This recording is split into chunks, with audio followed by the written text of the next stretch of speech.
many thoughts on my mind, I can't sleep at night, so I just keep writing. I don't need no help, I don't need opinions, so don't waste my time then.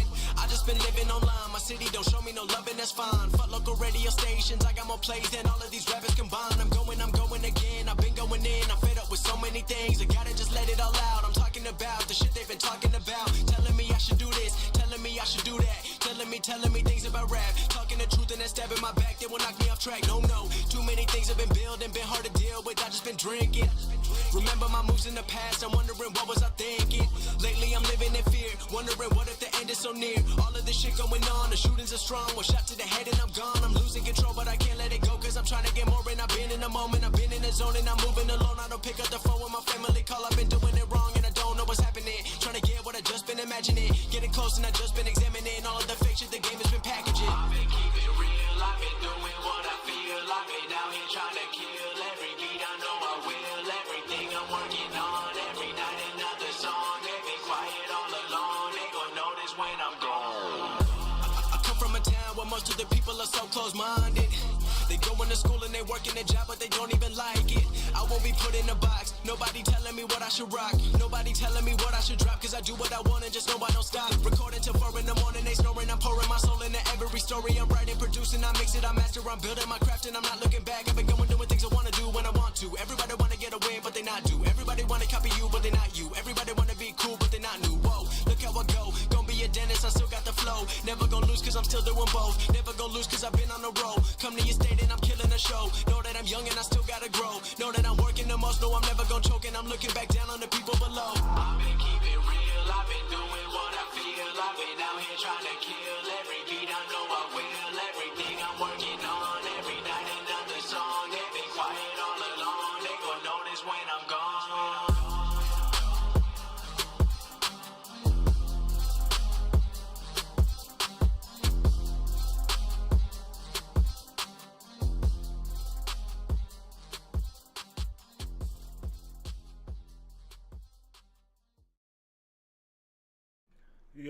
Yo, what's up you guys? Welcome back to the channel, welcome back to the stream. We are watching some videos, playing PoE today. Yeah, that's about it. Yesterday I was at the inauguration, so I couldn't stream, which was fucking phenomenal. Let me see how we're gonna do this.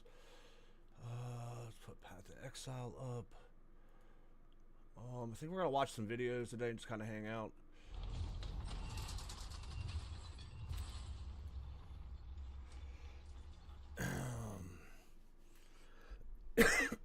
Fuck. So what's everyone up to this morning?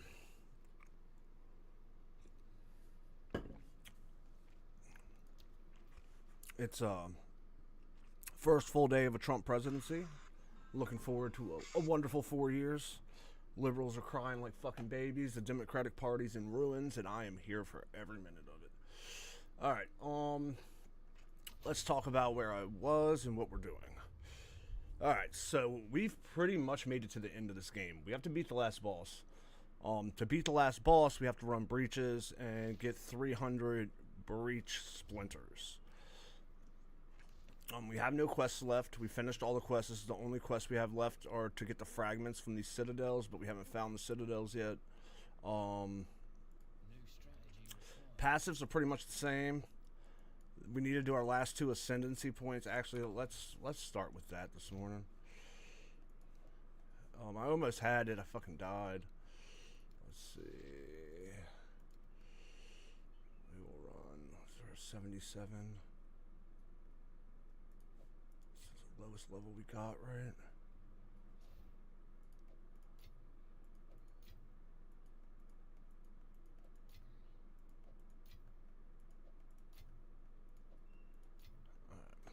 Could also try running this to get our last ascendancy points, but I don't know. It seems like that's harder than the trial itself. So Trump's in, done more in 1 day than Biden did in 4 years. You're fucking right, bro. Dude, yesterday was fucking great. So first of all, they moved the inauguration inside. I live right down the street, so we got to see the inauguration, which was fucking great. That's why I didn't stream yesterday.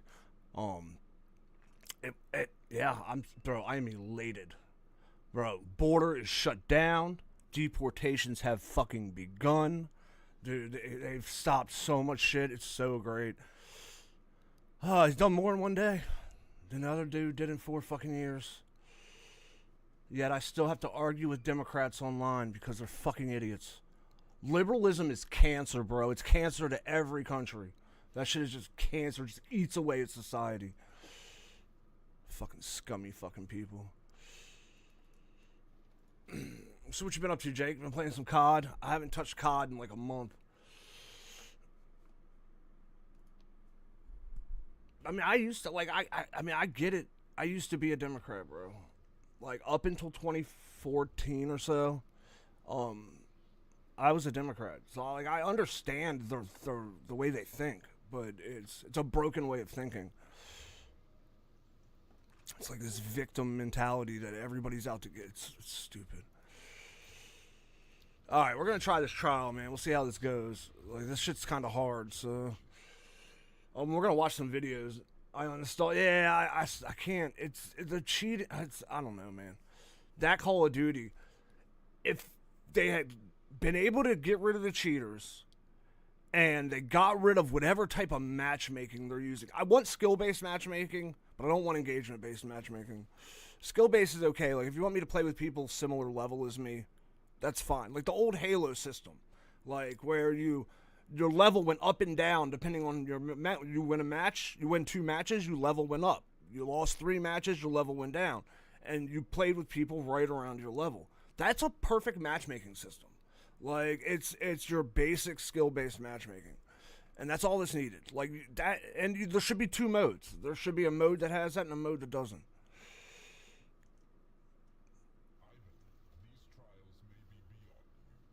Alright, we gotta be careful what we take here. Definitely never take damage defenses. This shit will fucking get you fucked. Escalating damage isn't too good. Not being able to slow or stun monsters is fine. We just kill them anyway, so we have to do 10 rooms, 3 bosses. I made it to the last boss last night, and I fucking died, so let's see how this goes.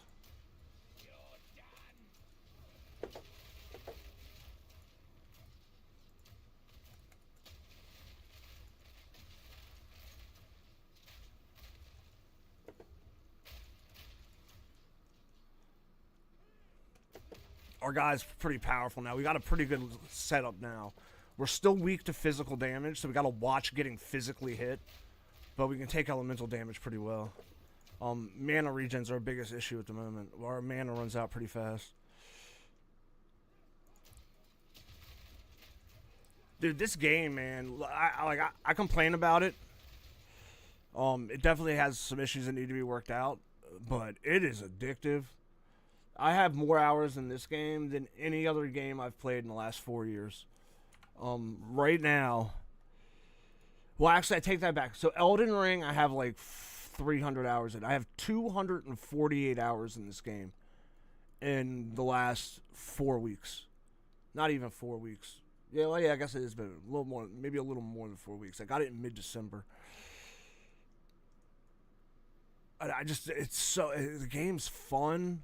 Like, it doesn't require a ton. I mean, it's got the difficulty, but doesn't require, like I can watch a video while I'm playing. Like, I can just farm and watch videos. This has filled my World of Warcraft addiction. I think it triggered that whatever addiction I had to World of Warcraft, this game triggered it. And I've just been putting in hours, man. Especially since I've been playing in bed. Since I hurt my back, I've been playing in bed. I've been laying in bed and just fucking... I moved my computer next to my bed so I could play. Back's feeling a lot better now, though, man. I've seen some specialists. It seems to just be muscle damage. So no herniated discs or anything. He just said I really sprained my back really hard. It's starting to feel better, though. It's just good, because I was worried. Like, I got a fucked up... I can't have a fucked up back, man. Like, with my arm being fucked up, having a fucked up back sucks.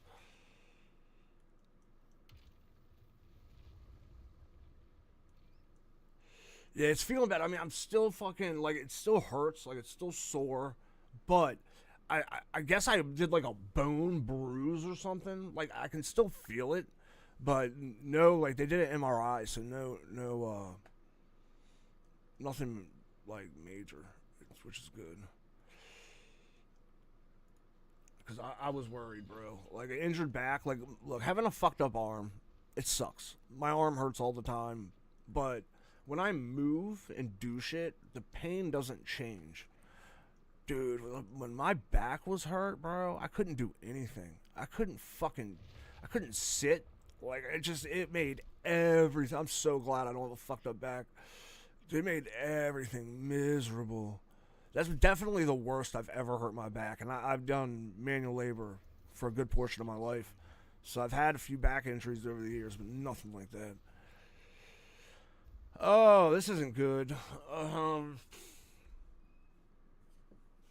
We do fire damage. So if we give it 40% resistance this early, we're going to get... we're going to get our ass pounded. Hold on, give me 1 second. Just want to...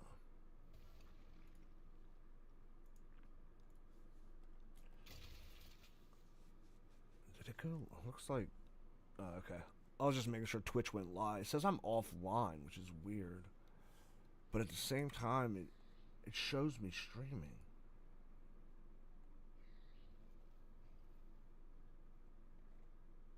Oh, okay, yeah, it's going. All right, this is a bad all-around choice. We really should. You definitely don't want to pick. Stalking Shade's one of the worst ones to pick. Don't pick this shit. This is bad too, man. You really don't want to give them the resistances.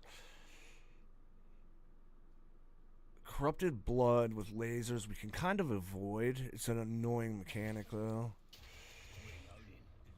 Sometimes you just get screwed with the fucking afflictions you get.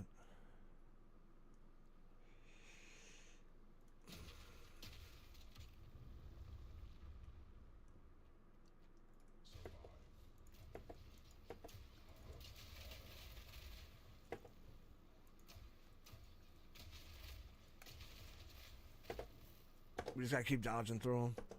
It's gonna be an annoying mechanic. It's gonna keep us moving the whole time. We're kind of just camping down. Oh fuck! I got hit. We're kind of just camping down here. So a bunch of shit doesn't spawn. Like usually they stay away. They won't come down here. Kind of just cheesing it. No point in dying for no reason.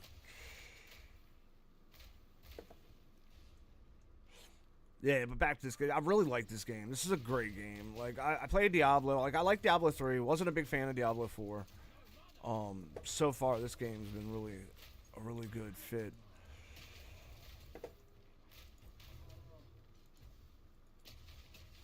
I wish there was more content. But, I mean, it's pre-release. We don't get full release till the end of this year, so... There's another 3, there's 3 acts in this campaign, there's another 3, so 6 in total.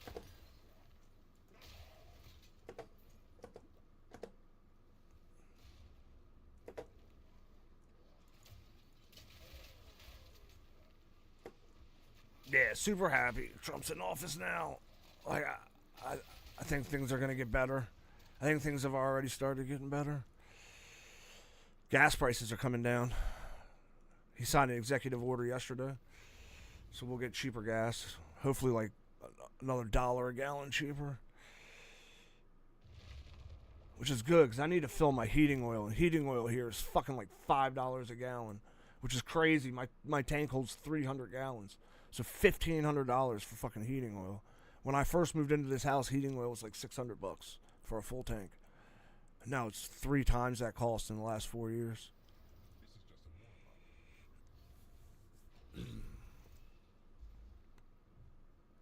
The other thing I like is if you're paying attention, things in other countries are changing because Trump's in office. Like, everybody corrected their fucking behavior. Like, it was quick, too. Doom on the ground, which explode. Fuck, man. They're just trying to take away all my movement. We gotta do that. Now we have lasers and fucking corrupt circles. you really don't. You don't want to fuck with your defense or give the monsters damage, but the last thing you want to do is limit where you can run.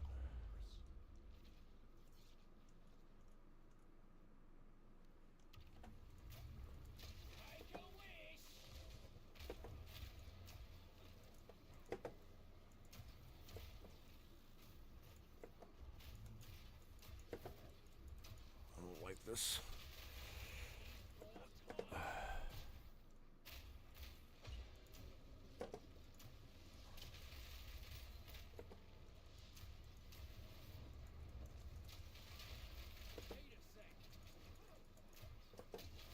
Take damage over time while you're holding this. I'm dead. I'm dead. That fucking damage over time is fucking me up.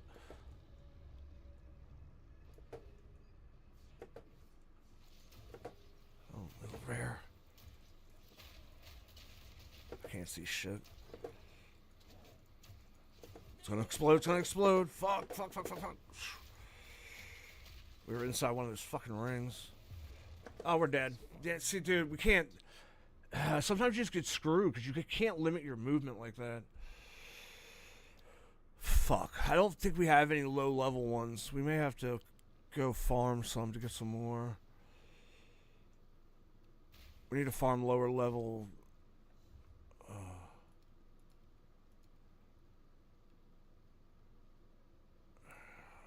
78. We'll try one more. See if we get better rooms.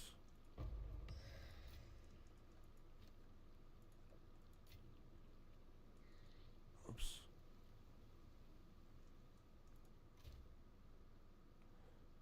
Tier 3.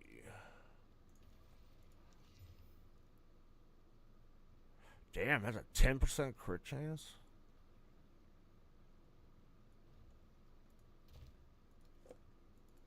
Huh. Alright, fuck it, let's go. US Man, FC, what's up, man? How you doing? Alright, we got to end current trial. Open new one.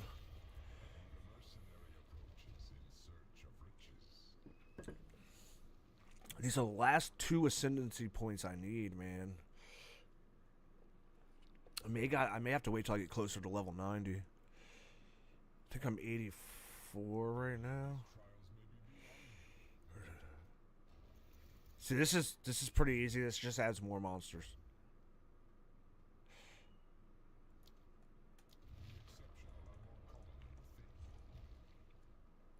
That shouldn't be too much harder. You just don't want anything that limits where you can move, and you don't want anything that makes the monsters to hit you harder or limits your defense.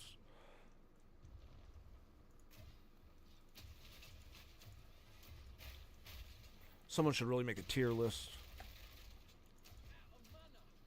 of which afflictions to take and which ones not to take.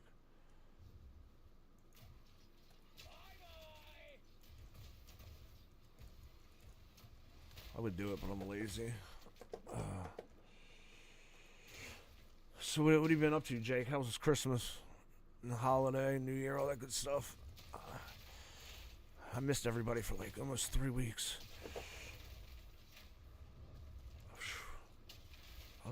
Okay, slow down. There's more coming.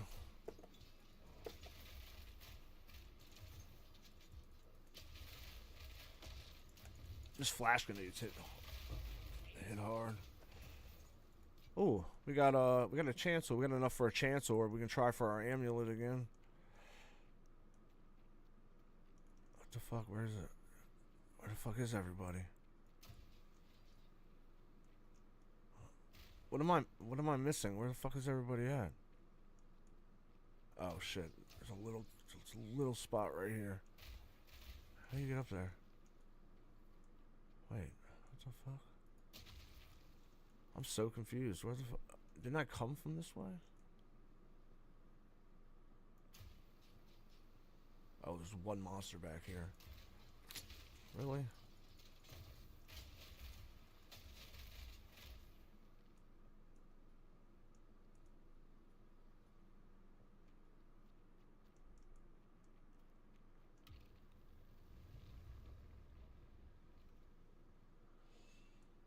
Which side of Australia are you on? Are you on the east or west side of Australia? Because isn't the east side where everybody lives and the west side, like, empty? I never realized how empty Australia is. Like, the center of Australia is, like, fucking uninhabitable. That shit's fucking crazy. I was watching a show about truckers that drive across that country. And, yeah, it's just like flat fucking desert. It's fucking crazy. 300 increased crit. Well, they don't really hit us, so this isn't that bad. We're going to take that. We just got to watch. We can't get critted. They'll hit really hard. But we mostly take elemental damage, so it doesn't really matter. So just as long as we don't let anyone touch us.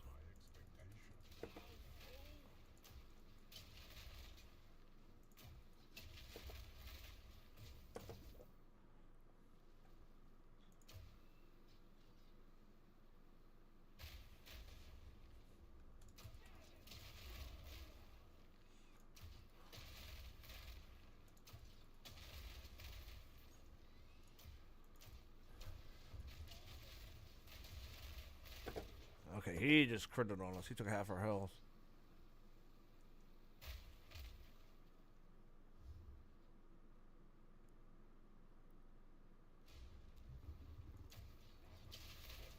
Red dirt, fuck ton of heat. Yeah, it's crazy. I guess I knew that Australia had a really big desert. I just didn't realize it was that fucking big. It's like the entire center of the fucking country.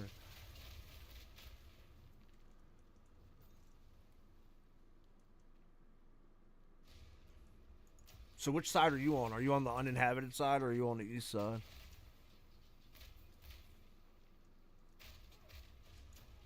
Isn't there only, like, on the west side of Australia, isn't there only, like, 4 cities or some shit? It's not very much.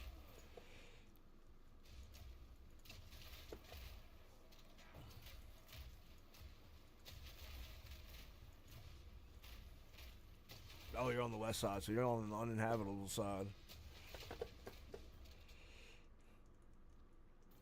Huh. It's interesting.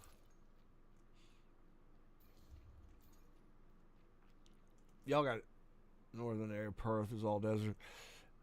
Y'all got too many animals there to try to kill you. Fuck that place, man. Fucking snakes, spiders, lizards, yeah, where everything kills you. Yeah, bro. Fuck that shit. There's like fucking, there's like maybe, like where I live, like there's one type of poisonous spider that could even attempt to damage you, is a black widow, but it's still most likely not going to kill you. We have a couple poisonous snakes, but none are enough to kill you, like copperheads and shit. Unless you run into a black bear and get eaten by a black bear, and they're so used to people, they really don't fuck with people. Like, that's the only way I think you could get killed. You're way more likely to get killed by a person where I live than any type of animal.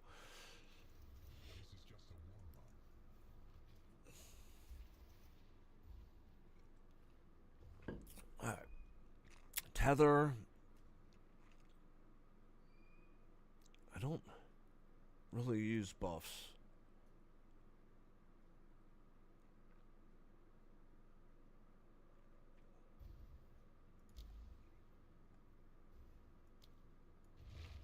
I really don't like these stuns, but they're pretty easy to deal with. God, I forgot how dependent trial is on whatever you get. We gotta escort a statue. Nope. Nope.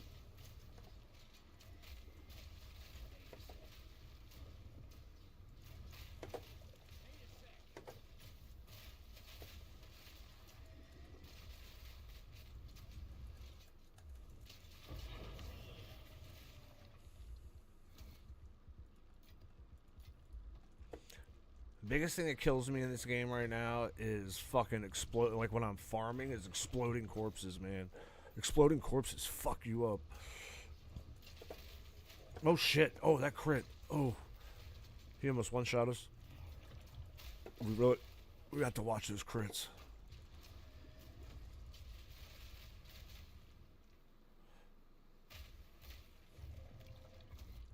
Bunch of black widows around my house. Killed about 5 a month. Fuck that. Um, yeah, we don't. Thankfully, we don't have to deal with too many insects in the house. Occasionally, we get these little black ants try to get in, but other than that, um, when we first moved in, a mouse got into our basement from outside, but I found out where they came in. I sealed that shit up. So. Sketchy. Oh no, oh no, I'm dying, I'm dying, I'm dying.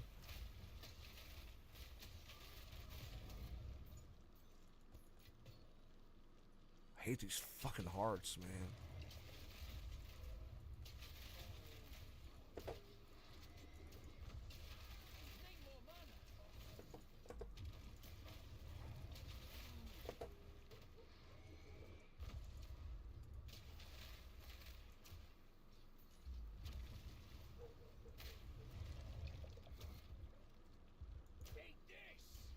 For how slow fucking the statue was.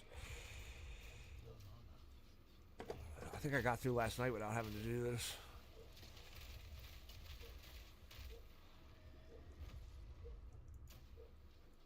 The hell are my dogs? Give me 1 second, my dogs are barking.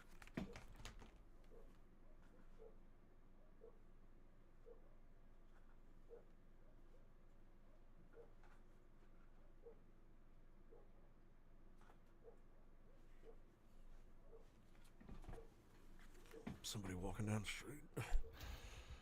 Alright.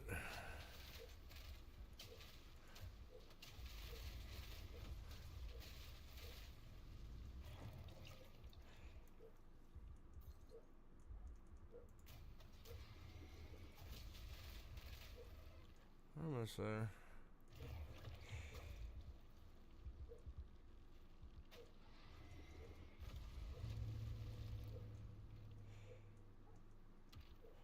Damn, if we're gonna get those stuns during boss fights, that's gonna make it real difficult.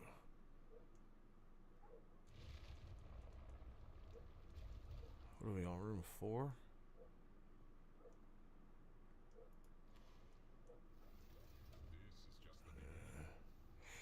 Yeah. Alright, this is gonna be a boss, I think.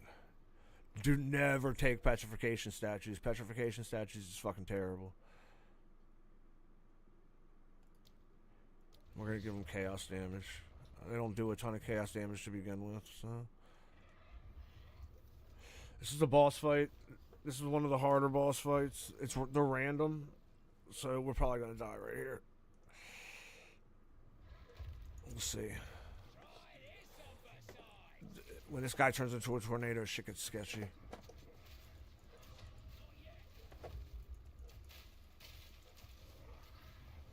I'm dead. He one-shot me. Fuck, man. Alright, I don't want to wait. I'm not gonna. We need to farm. I'm not gonna do anymore. I mean, we could try a trial of second one. That shit takes like an hour and a half to do, though.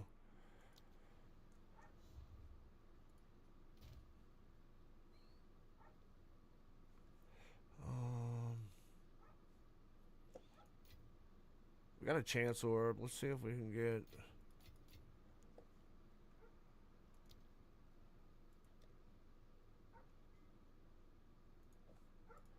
Alright, fingers crossed, guys. Do we get it? This is like it's like playing the, you can't see it because it's like playing the lottery. Alright, here we go. Nothing. It destroyed it. Fuck. Alright.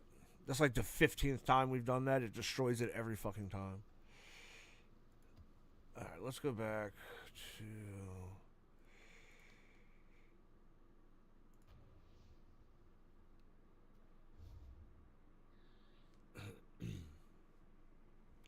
I have no echo today in my headphones. I don't know how it corrected itself.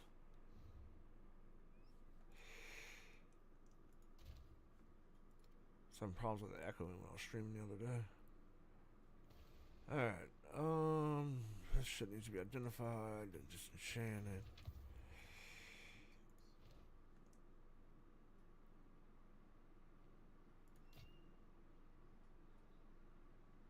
40% lightning resistance. Holy shit.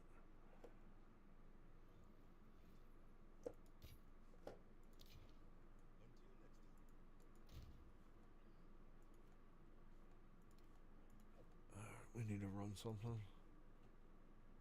Run a 13.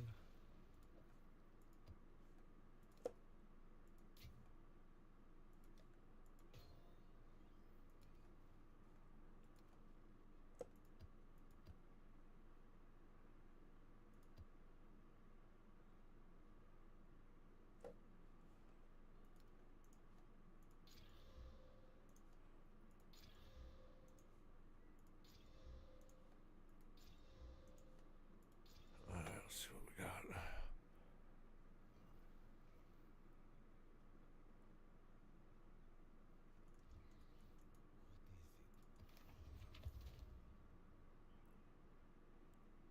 Reduced flash charges.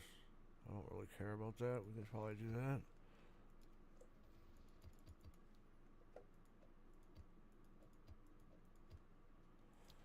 Alright, let's go see what we got. If we have a boss room, do we... Oh, we gotta do this one. And we have a boss after that.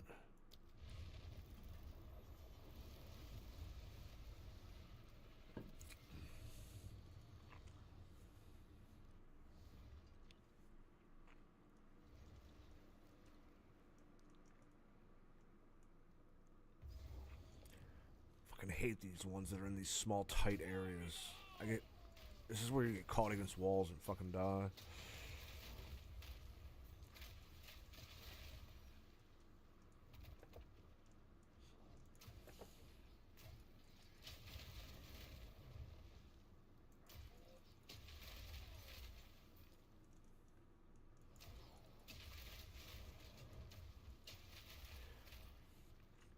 The loot filter made running these a lot fucking faster, man. It's PoE 2 loot. If you just Google it, it's like one of the first things that comes up. Now, like, it doesn't show the items that I don't use, and when it makes, oh yeah, I'm trying to wait for it to drop items so I can show you guys. We're on a 13, so like, so it shows the ones we do use like highlighted like that.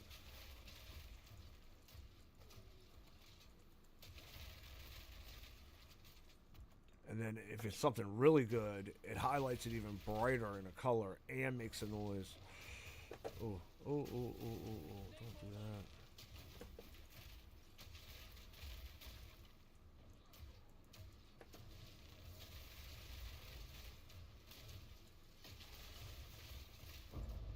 that. I see, it made that noise, and now it's really highlighted. Alright, we'll take these.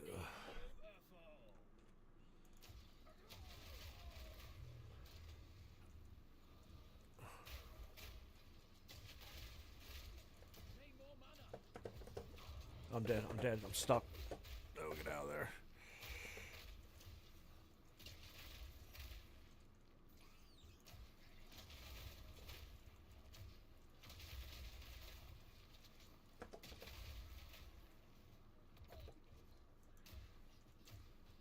Alright, since we're gonna farm, I'm gonna put a video on. We'll watch a video.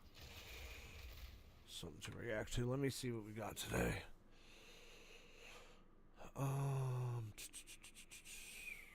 Videos. What are we going to watch?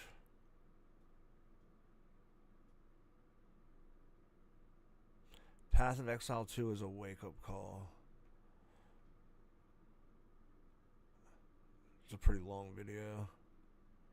I'm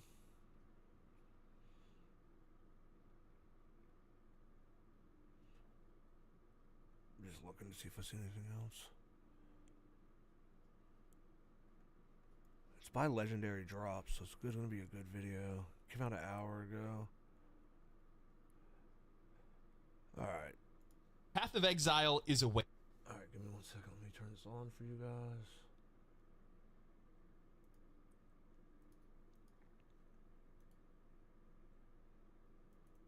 Oops.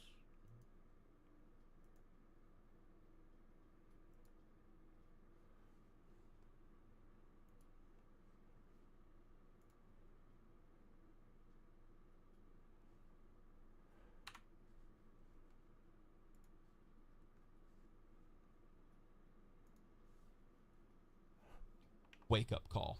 You know, I think in a lot of cases, a lot of players would look at live service games pretty much across the board and never think that a ethical live service game could ever exist. And we've had some in the past. But when you look at a studio like Grinding Gear Games, you can see pretty much across the board that players hold them in the exact same regard as Larian Studios, Digital Extremes with Warframe, or FromSoft. Studios that they know that any changes they make or any games they come out with always will have the player in mind.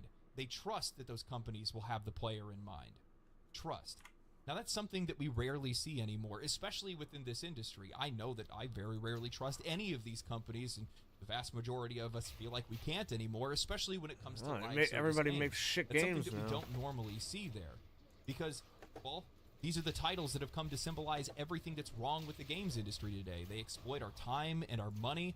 They're looking to manipulate our wallets. Heck, they're trying to manipulate our minds. They're spending millions on gambling and casino research, trying to figure out how to keep players in games longer and spending more money, rather than trying to deliver us meaningful content. That part always seems to be lost in the wind somewhere.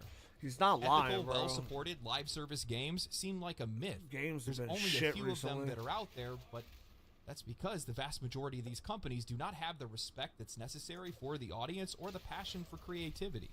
I don't think... Maybe it's just me, but for some odd Ava reason, Hicks, things thank you just for the follow. feel different. It just hasn't been the same for a long time. It doesn't feel like developers and publishers are making games because, well, it's for the love of the game. They're not making games that they actually want to play. It's all for investors and the money and for political or social political reasons or whatever it might be.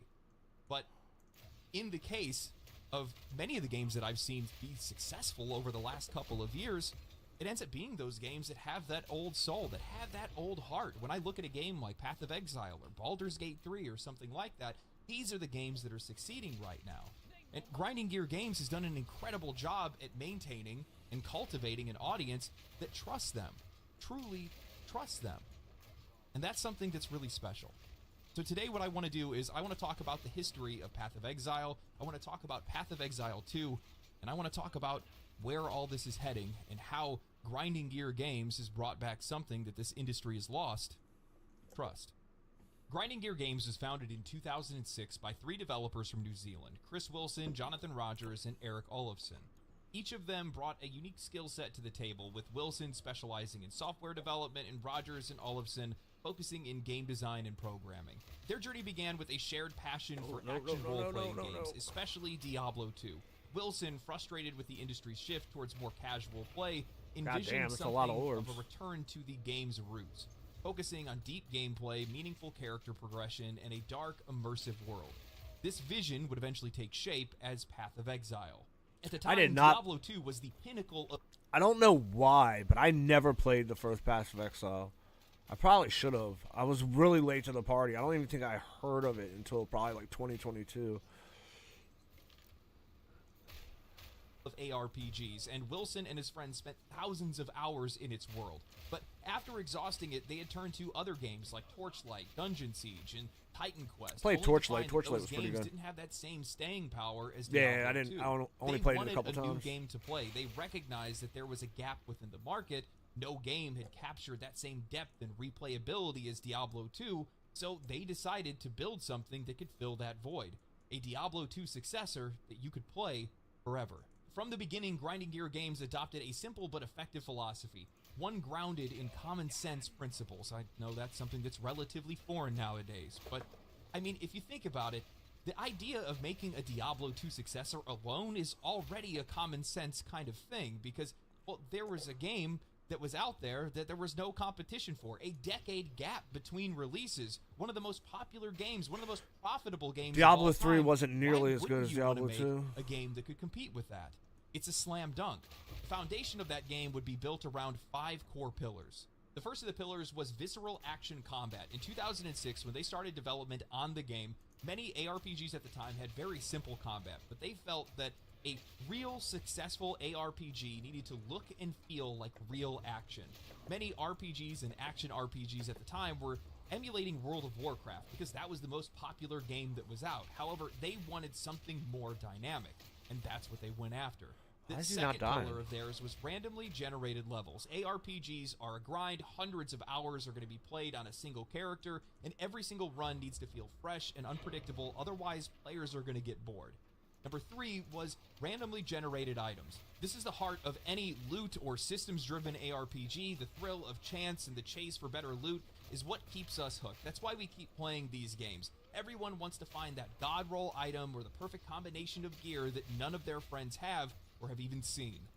The fourth is the most interesting one to me, and it's a secure online economy. Now, this is something that I think a lot of games overlook, and they felt the same way, and I'd argue it's one of the things that really sets their game apart from everyone else. They understood the importance of a stable, fair economy because it gives players and the items that they find more value.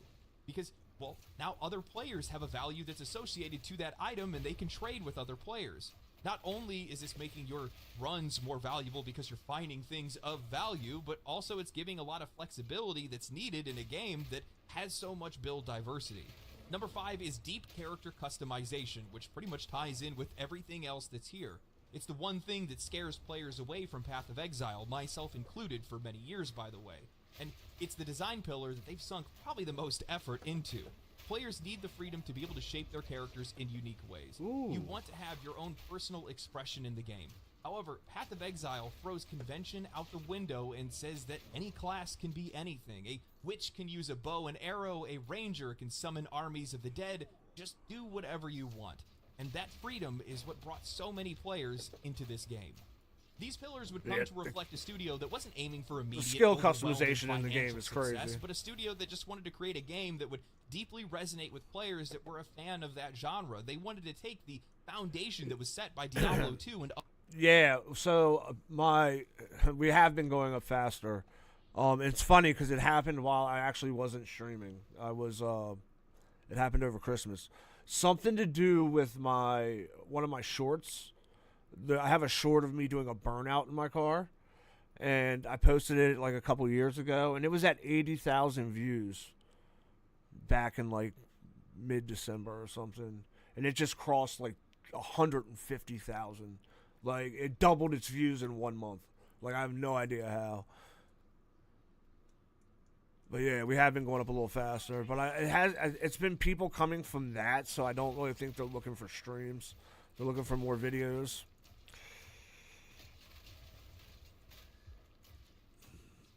We'll keep plugging away at it. If I stop being lazy, maybe I'll start doing some commentary fucking content more often. other ARPGs and stretch it as far as it could go. Essentially, they wanted to make their dream game. Yeah, and 2 bosses that's left. exactly We're gonna what kill they them did. real quick. Initially, Grinding Gear's modest goal was to attract 10,000 players. They felt that's what they needed to be able to stay sustainable at the very least, while they were working with a very small skeleton crew at the time. But Path of Exile ended up debuting in 2013 to far more than they expected, a surge of up over 70,000 concurrent players on launch.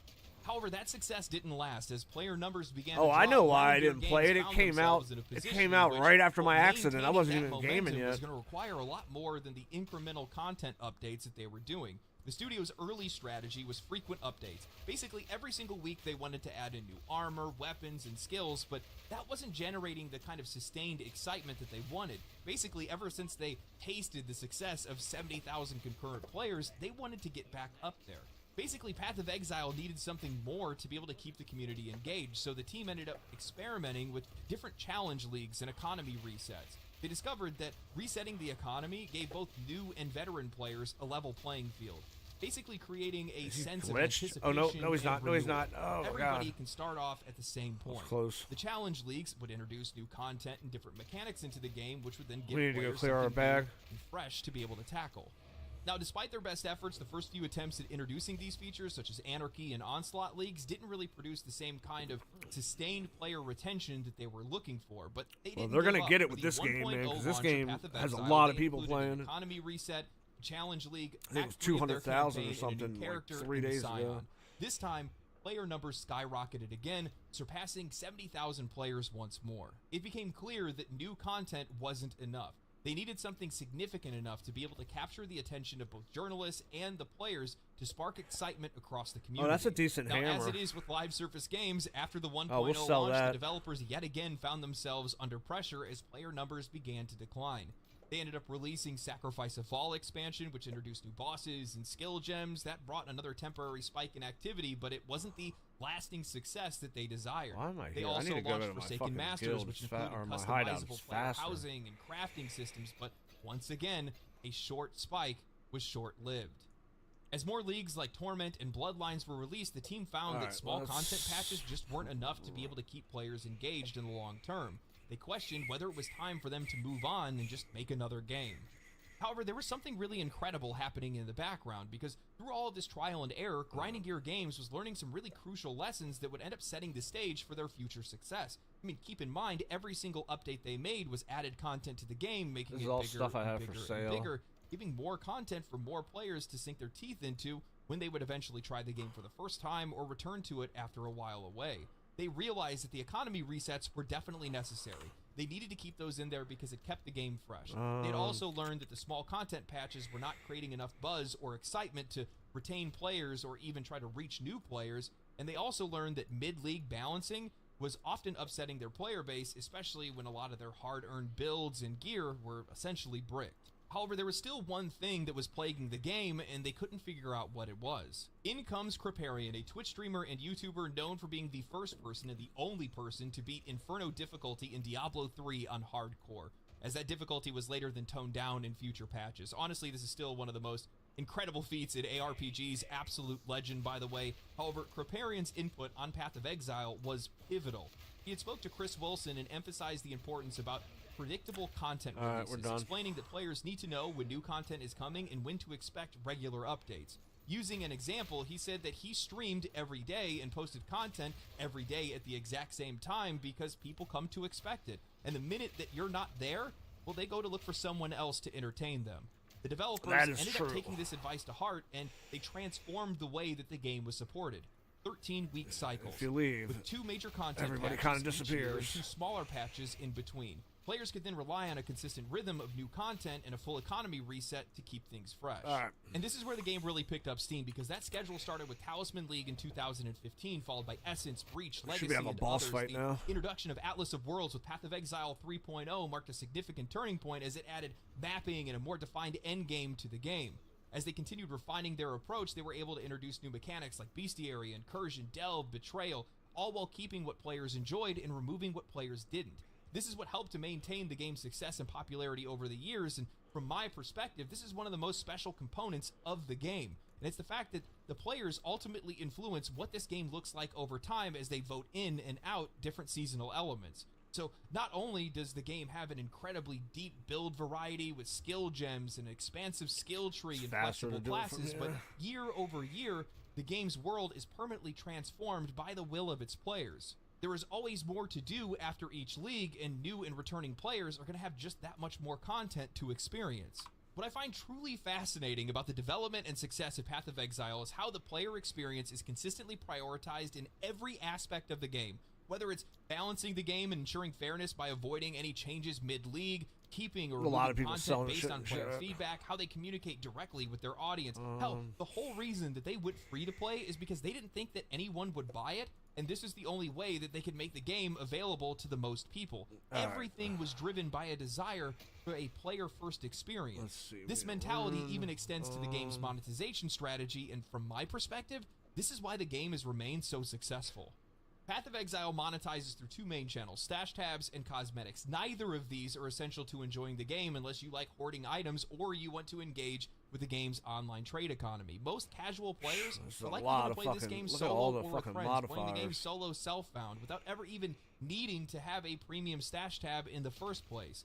I spent money the first time I was playing the game. I assumed that I would have to spend money like any other free-to-play game, only to find myself never even using any of that extra space because I played it like I would any other ARPG. I picked up what I needed, and I threw away what I didn't. Now, what I absolutely love is that Grinding Gear Games has publicly stated that their monetization approach is shaped by the game itself, not the other way around. As an example, new cosmetics release when a league starts, but as that league starts to wind down and a new league is set to launch, wide sweeping discounts come across the entire store for returning players to be able to pick up things on the cheap. Also, can I just say how refreshing it is to see that this is one of the very few games that are out there, might be one of the only games that's out there, that doesn't obfuscate their currency and try to confuse players on how much items are worth or how much money they're spending. For instance, $30 is 300 coins, $50 is 500 coins. I am so sick and tired of seeing companies with 13 different premium currencies, all of them with different exchange rates, and making it near impossible to see how far your money goes. In a sea of greed and psychological manipulation, Path of Exile is taking the high road. Jesus I think what makes Path of Exile so compelling isn't just its depth or its innovative gameplay, it's the studio's unwavering commitment to putting the player first. Grinding Gear Games has consistently, time and time again, demonstrated a rare ability to adapt, learn from their mistakes, and evolve, all while staying true to what their vision for the game is. The game's success is a direct result of their focus on a balanced, player-driven ecosystem where content and the monetization are carefully considered, ensuring that the player experience comes before anything else. From the beginning, their goal was not just to build a game, but to build a game that players would not want to stop playing. Not because they felt like they had to keep playing the game, but because they wanted to keep playing the game and support it. They got it right When with I this look at one. the 'Cause origins this game's of the original addictive as success fuck. of Path of Exile, it all just feels so common sense. I mean, just the idea of them making a Diablo 2 successor when there was like a 10-year gap where there was just nobody that was making a game that even stepped up to the doorstep of what that game delivered, it just makes so much sense. They just took all of the core pillars that made that game successful and expanded on them infinitely for the most part, and that's exactly what players want. And it feels common sense because that's what a lot of players, fans of those games, would want. That's exactly what we were thinking of. And the funny thing is, well, they're fans. That's the game that they wanted to make. That's how they came up with the idea to make the game in the first place, because they put in the time. They already had thousands of hours into Diablo 2. It makes a lot of sense that that's the game that they would make. You know, I've covered a lot of Ubisoft and their downfall, and a lot of the issues that company's had, and I think a lot of Ubisoft people is either fucked. don't know or They're don't going out of realize that business. they didn't get into this industry because they wanted to make games. They got into it because they wanted to distribute games. And I think that some of the most successful games, some of the studios that we've grown to love, got into this industry because there was a game that they wanted to make. Path of Exile 2, that's the game that they wanted to make. Gamers making games for gamers. Bungie and the original Halo, Larian Studios, and Divinity. I look at Game Science. Divinity and Original Wukong. Sin is a You great have to have game. a fundamental love for the thing that you want to make to really understand it the right way. You have to understand the audience because you are the audience. That's how it works. You're making the game that you want to make, and that is so important in this industry. And I think it's something that a lot of these companies are getting away from, and that's probably one of the reasons why a lot of their games are struggling. I mean, even just the idea of having a trade league, an active online economy for your game, you have to really understand what the phrase all players means. Because that's how you make a game that reaches all players, because you end up creating new types of players inside these games. I didn't realize this until I put over 200 hours into Path of Exile 2, but I'm a merchant. I like sitting in my base and selling gear. I like picking up gear and rolling it and crafting on it and seeing if I can find something, even if it's not for my class, just so I can throw it up and make some money. I like sitting back and watching YouTube videos and stuff like that and selling the gear that I've collected over my playthrough, and I find a lot of enjoyment in that. To be able to make that kind of experience, you have to be a fan of those kind of games. I don't know how much You have to really understand. They need a better players in trade a way system, that because that's the whole thing. You have to very go to an few do. external website You know, and shit. I Is a fucking actually pain in the interviewed ass. Jonathan Rogers, the director, one of the directors of Path of Exile, and he had this banger line that I need to share with you guys. Well, at the end of the day, what we're doing is making a game that we enjoy, right? Like, we're making a game that we think is cool. And I think the danger really comes when you try to make a game for an audience that you're not part of. Like, I think that's where you start to make things that appeal to nobody. You know, because you probably the people you're trying to make a game for that aren't you feel patronized by whatever it is you're doing. It's 3 rares in one spot. There's a lot of examples of that. Yeah, and you don't, and also you don't, you know, once again, you just don't know what it is they want. Like, the only person that I know, like the person I know the most what they want is myself, right? Yeah. Like, I know exactly what I'm looking for in a game, and so, and also, like, a lot of, you know, the people on the team as well, like, you know, like, the people on the development team really need to like what it is they're making. So, as I said, we're making a game for ourselves primarily, and I think if we do that, then we will find an audience of people who are like us, who enjoy this kind of thing. The danger comes when you're making a game for an audience that you're not a part of. Doesn't that just sum up things just so succinctly?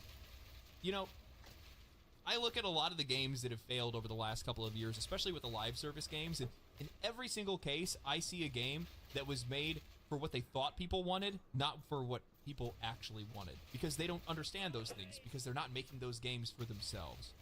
You know, I look across the entire industry, and whether it's monetization or how these games are being developed or marketed, it feels like an alien in a skin suit. I've been trying to find a word that sums up a lot of the issues that I see in the games industry. It's forced. Whoa. That's the word. It's forced. The monetization is forced. The narratives are forced. The social agendas are forced. The characters, the themes, the genres, everything is just so forced. And players are rejecting it. They're not clicking with it because it's not made for them, because it's not made by people that are making the games for themselves. And that's how things should be. And that's why Path of Exile 1 succeeded. And from my perspective, that's why Path of Exile 2 is going to go even further. Launching into early access, Path of Exile 2 quickly soared up to over 578,000 players, more than double the peak concurrent player count of the original Path of Exile, while pulling similar numbers across PlayStation and Xbox. Now, well over a month since its launch, it's still maintaining around 300,000 players on Steam, ranking in the top 10 most played games on the platform. Now, keep in mind that this breakout success happened at the exact same time that Marvel Rivals was released to massive player numbers. While neither of these games share really anything I need to play some similar of outside that. of being I played a live little bit of service it when it game, first we came typically out, see and then I stopped. popular I need to games go back being and play affected some more in of it. some way. However, neither of these games were bothered by either release. I think it's incredibly important to take note of the fact that not only was there another popular release around the time of this game's launch, but it also happens to be a free-to-play game that's unfinished, and they were selling access to the game for a minimum of a $30 supporter pack. There are a lot of factors here to be able to turn players away, but the players ignored them, and for good reason.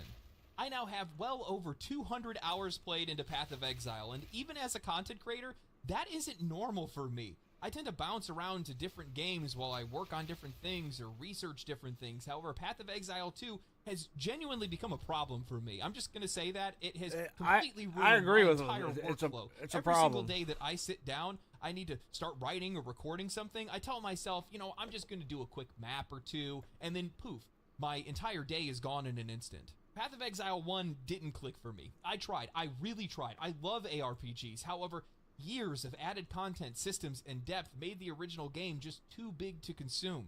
I didn't want to watch 2-hour videos to understand build crafting. There were so many mechanics and things like that to learn that I didn't even know what I should be doing and what I shouldn't be doing. And there was just so much game to play, too much game to play. I'm dead. For me, I would imagine it's probably the same for a lot of other players. That was Path close. of Exile 2 marked a second opportunity to get in on this game on the ground floor before this ship set sail. A chance to understand the game on a fundamental level before the game evolves into a behemoth. And I am so glad that I did. This game is just so damn engaging, whether it's the combat, the spells, the abilities, the movement, the dodge rolling, the environments, the build crafting, or the items.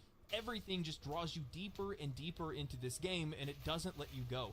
I could make an entire video just talking about the boss fights in this game, the depth of their mechanics, their animations, the clear telegraphs, and their music. My gods, the music in this game. Start to finish, Path of Exile 2 feels like a more complete experience than 90% of the fully priced $70 AAA titles that I've played in the last few years. Every single time I sit down to play this game, I find something else that makes me sit back and say, damn, why is this so good?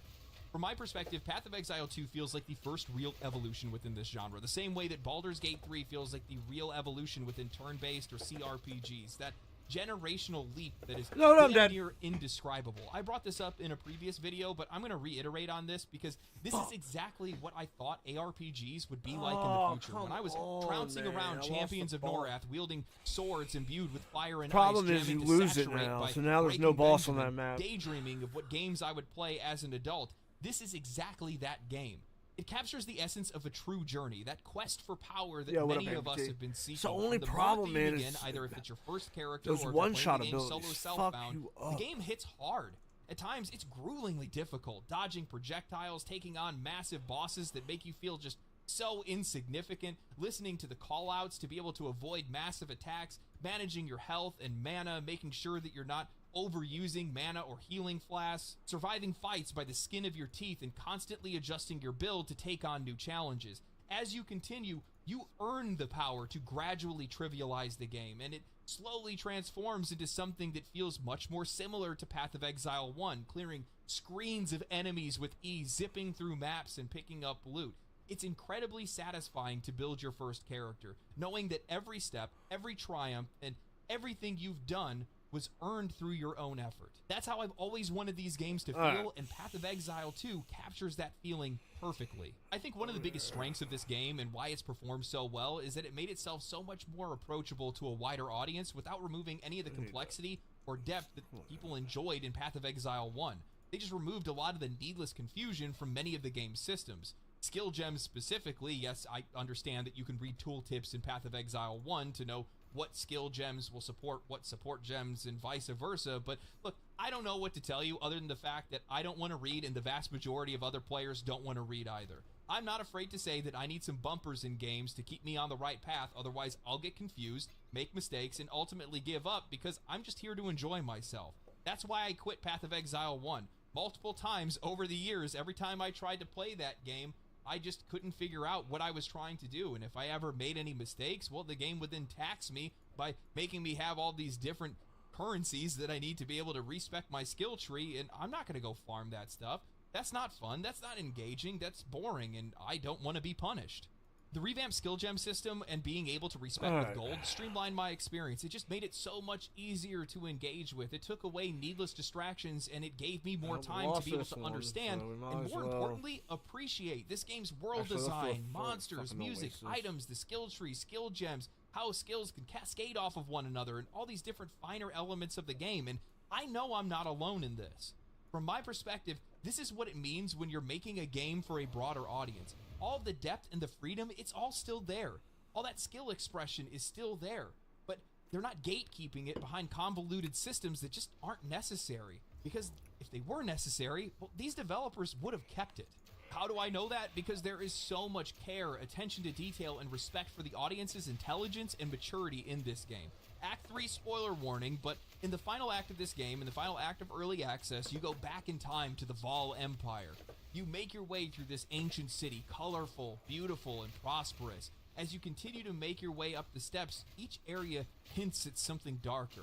First, there's less color, then there's canals that seem to be filled with blood, and then at the summit you see sacrifices and piles of body. At the end, you end up going into the Black Chamber. This entire area is like Aztec meets Prometheus meets Hellraiser, body horror, ritual sacrifices, lasers cutting cadavers, people being kept alive with their spines removed. I was so intrigued by this place. It was so foreign and horrifying. I couldn't stop studying the map. The creativity, imagination, freedom, and sheer disregard for anyone that could be offended by this. This is only possible when you have a studio and leadership that cares about making their game. That's exactly what kind of game this is. It's so rare to see a studio that develops a game that's really their own, and Grinding Gear Games owns Path of Exile 2. This goes back to a discussion that we had previously, studios and publishers creating games for audiences that they're not a part of. Good games, from my perspective, translate across generations. You don't need to water down the mechanics or your story. You don't need to simplify the gameplay. You don't need to talk to the players like they're children. I can't imagine a universe in which, if they felt something that was necessary to maintain the integrity of Path of Exile 2, that they wouldn't keep it in the game no matter the cost of player retention or its accessibility to new players. You can feel the authenticity, you can feel the beating heart of this game. Whatever that was, took a lot of fucking health. This is going to be a topic for a future video. I just have to write the script for it and actually do a lot of the research. But have you guys noticed that over the last few years, making a game for everyone means making a game that won't offend anyone? It's not about the content. Making a game for everyone is a way to guarantee your game will fucking never sell. It's going to look good in the eyes of critics, you can't make a good game without offending somebody. The eyes of social media more than anything else. How are you supposed to make anything that's authentic, creative, or engaging if you're so worried about hurting someone's feelings? That's just not where their priorities are. Path of Exile 2 is definitely not worried about stepping on anybody's toes, that's for sure. And I think that's where the industry has faltered over the last couple of years. I mean, look at the state that things are in. We have mature-rated games that are coming out that feel like they're made for elementary school kids. Characters with interchangeable personalities, romances, and relationships that are so flaccid that you wonder whether or not the writers even have interacted with human beings outside of Reddit, lowering their standards constantly, either through gameplay or through the game's narrative, ultimately damaging the quality of that game in the end. They don't know Those who to listen blood to. fucking things They hurt, keep paying man. attention Holy to shit. the wrong things. I think that's why Path of Exile is so special. I think that's why Path of Exile 2 is so special, because they've come to realize when to listen to themselves and when to listen to their audience. They know when to listen to the audiences that they don't have yet either. That's a really tough balancing act to be able to pull off, because you have to be able to know when and when not to listen to all those people, because all of their feedback at any given time is going to either be valuable or detrimental to your game. And I think in a lot of cases, some studios just turn off the sound entirely. They just don't listen to anybody, and they just go off of what, I don't know, maybe some marketing team wrote down or something like that. You know, I look at a game like Halo Infinite, right? And this is a really good example of this. They listened to the veteran player base, the veteran Halo player base that was like, no Battle Royale. At the peak of Battle Royale popularity. While that game had a litany of issues, you don't think that that probably would have helped It was the game's okay. I popularity wasn't a big fan. A little bit? I mean, come on. It would have given it a little bit of something. Grinding Gear Games proves over and over again throughout the entire history of Path of Exile 1, and now they're doing it again with Path of Exile 2, and we're going to get into that. But they know when to listen to their audience, and they also know how to have humility when they're wrong. Because you also have to be able to admit that you're wrong at different times. Because I'm sure there's some things in the game that are in there right now that the players hate, that the developers think needs to be there, and at one point in time, they're going to probably just give it a chance and see how it goes. But you also know how, you got to know when to be able to put your foot down and say no in some cases. Because I've seen, the whole reason I'm bringing this up is because I've seen a lot of people that have been talking about the skill gem system and how it needs to revert back to Path of Exile 1. I don't know if I would play this game if they did that. I mean, I probably would, because I have a better understanding of the general systems, but I'm going to let you know, just a change like that is enough to completely disrupt this game being able to reach a wider audience. And at the end of the day, you want more players. That's how this game maintains its success. It's how it makes more money. It's how they continue to be able to deliver you more content in the future. I'm sure they took some pretty big risks on trying to put this game out, and that's one of the key pillars from my perspective of what's making this game so much more accessible to a wider audience and why it's so much more popular than it normally would have been. You know, I think that's one of the reasons why players have come to trust them. It's because they know when to listen and they know when not to. They know how to prioritize whatever their creative vision for the game is, and how to also listen to their players when it really matters. And that's something that I think that they've really done a good job at cultivating over the years. That's the audience that they've created. That's the community that they've created. And from my perspective, that's the most valuable thing that the industry needs to learn from Path of Exile 2. I was a part of Baldur's Gate 3's early access, and throughout that entire process, I kept asking myself, why isn't everyone on Earth playing this game or talking about it? Now, little did I know that's exactly what ended up happening with that game, but even when that game was barely playable at times, you could feel that there was something truly special going on there. You could feel it in the gameplay, in the narrative, the way that the developers communicated and involved their community. Wonder when that Elden Ring game is supposed to come out. Replicating those same markers for success. Path of Exile 2 is using they early just had access in network the way that it's tests. meant to be used. They're directly engaging with their community, and every action they take feels like a refreshing contrast to how players are often treated by other studios and publishers. Too often, players are treated like the enemy or cash cows, and it's no surprise why those games end up failing. When I interviewed Jonathan Rogers, I had one burning question about the game's monetization. In an industry that is constantly trying to squeeze its customers, why would Grinding Gear Games transfer all of their purchases from Path of Exile 1 to Path of Exile 2? From a business perspective, they were leaving money on the table. Why not just reset everything and start everybody off fresh in a new microtransaction ecosystem? What are the incentives that we as a company will have, depending on how we structure this? So I'm like, okay, if we make sure that the microtransactions span across both games, that means that as a company, we will have an incentive to make sure that Path of Exile 1 continues to receive content, because we will still be getting monetization from that. Because the feeling that players will have is that PoE1 is still getting because PoE1 will still be getting monetization because of the fact that all that stuff goes back as well as forwards. That means that we'll always be incentivized to support it. So effectively, I want to build into what the companies what. God, I'm realizing how slow my XP. I mean, this is a tier 14. Part of the reason why you can only go one tier higher. It doesn't matter for those things, right? My XP is going up really slow. Success, of PoE2 and 1. Then it's going to take a lot longer to level now. We can make this, and I don't think it should really hurt us at all in the long term. So I think just for several reasons, it was the right move to do, and obviously players, are very happy about it as well. It makes the people who played the game before feel valued, and we're not just going to throw this stuff in the garbage whenever we decide to do something new, which I think is very important. I actually think all games should do that shit. There's a mobile game I play that just came out with a second version of it, and none of the transfers carry over. And I've been playing it for 6 or 7 years. I don't spend real money, but I fucking grinded a bunch of good stuff in it. The game's called Archero, Archero, and they should games should make it so shit carries over from one game to the next.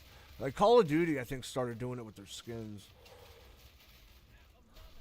Is that feeling of we actually care about all that stuff that we sold you before, so I think that all of that stuff combined really does just make for to me a no-brainer decision.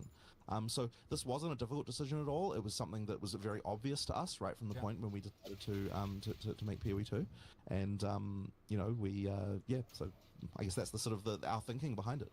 Why devalue what players purchased? Why undermine their trust? Their goal is to bring in new players while keeping the current ones engaged, and by honoring what players have already bought, they're maintaining the trust that they built over time. New players will buy new things, but why throw away the loyalty of the ones that you already have? Look at the industry today, Jagex and old school RuneScape putting out surveys, wanting to put in ads into their game and make account security a paid feature, or Ubisoft I'm dead. Accidentally put ads into their pause menu and then claimed it was a bug later. That puddle, man, drains health so fast. Need to get used to not owning games for them to be able to use their rental services. Like a Dragon, Infinite Wealth put New Game Plus behind a paywall. The industry continues to push monetization tactics that devalue the player's experience, while developers like Grinding Gear Games are choosing to give back, supporting their audience with free and meaningful content while also respecting the content that those players spent money on. This player-first mentality is woven throughout everything that Path of Exile 2 has done so far. I remember when I was talking to Jonathan Rogers about their decision to shift their focus from the campaign to the endgame, his reasoning felt like pure common sense. Games like this are defined by their endgame. That's why players keep coming back. And if they didn't have an endgame that was solid, or if an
endgame wasn't there, then they would find themselves in the same position that Blizzard did with Diablo 4, promising an endgame later. And that's a much harder hole to dig yourself out of rather than fixing a couple things or adding a campaign.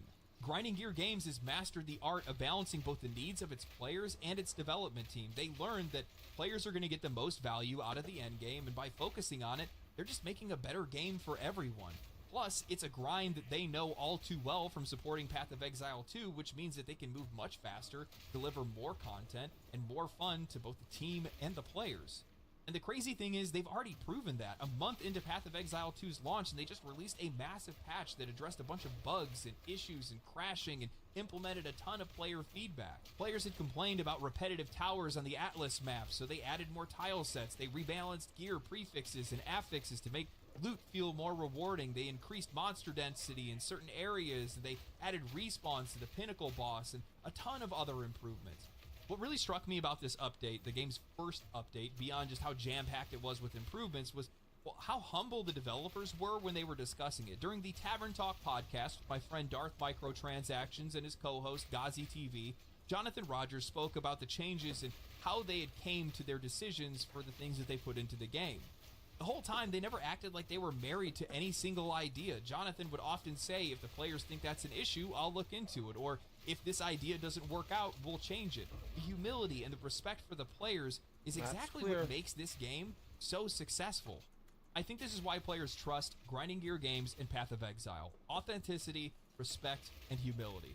You know, trust is a delicate thing, especially in today's gaming industry. With every single new release, there is a sense of uncertainty. We get trailers that have little to no gameplay, we rarely get demos, and prices continue to rise. Microtransactions are more prevalent than ever. Publishers want to bring games to $100, and it feels like the industry is at odds with its own audience, with studios believing that they know better than the players.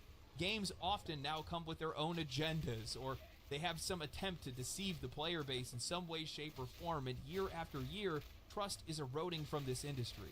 I think it's crazy to look and realize that this game is only half of a game, half of the classes, half the gear, half the skills, half the campaign, half of everything. And we're seeing this much support and authenticity. And I'm hoping that players aren't taking this for granted, because this is an incredibly special moment for Path of Exile and just games in general, because on full release, this game is going to be a monster, and it's going to be something that's going to be remembered forever. I can't wait till full Path release. of Exile and Grinding Gear Games stand apart because they are redefining what trust looks like within the gaming industry. Through their transparency, respect for their players, and their commitment to creating value rather than extracting it, they've created a game and a community built on genuine respect. In a time where many studios are more concerned with profit margins rather than the player experience, Path of Exile has become a rare example of how trust can still thrive within this industry.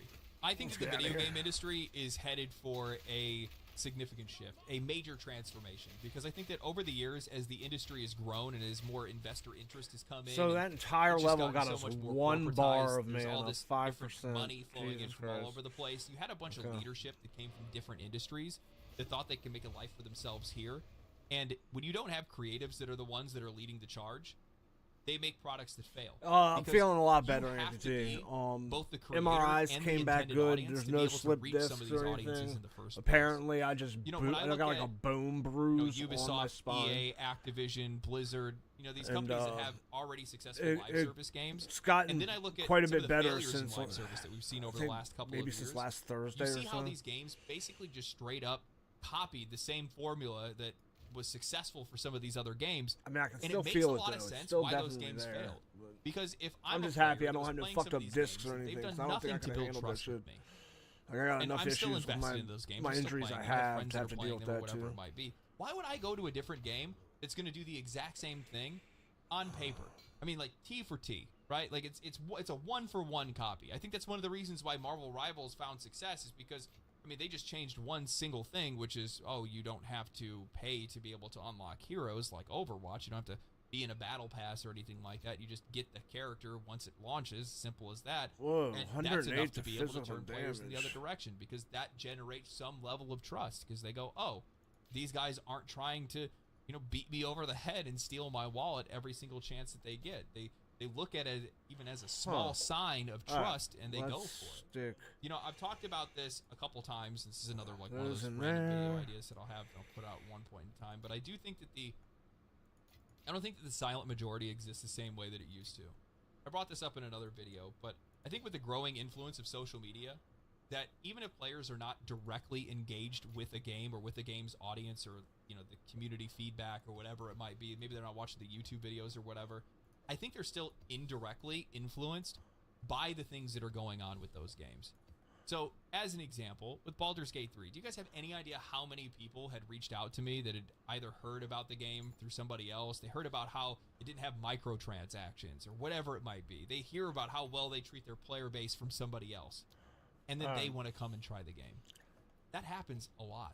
Because maybe you have a friend that's really engaged in these communities and these conversations, but that friend's end up recruiting the rest of their friends. See if we can get rid of the reduced requirements. Hopefully it doesn't take the damage away. I think that's what's selling. It took the damage away. It's trash. Authenticity and respect, just as easy as that. Are It's the things that are trash. on sale. I think those are the things that players are attracted to.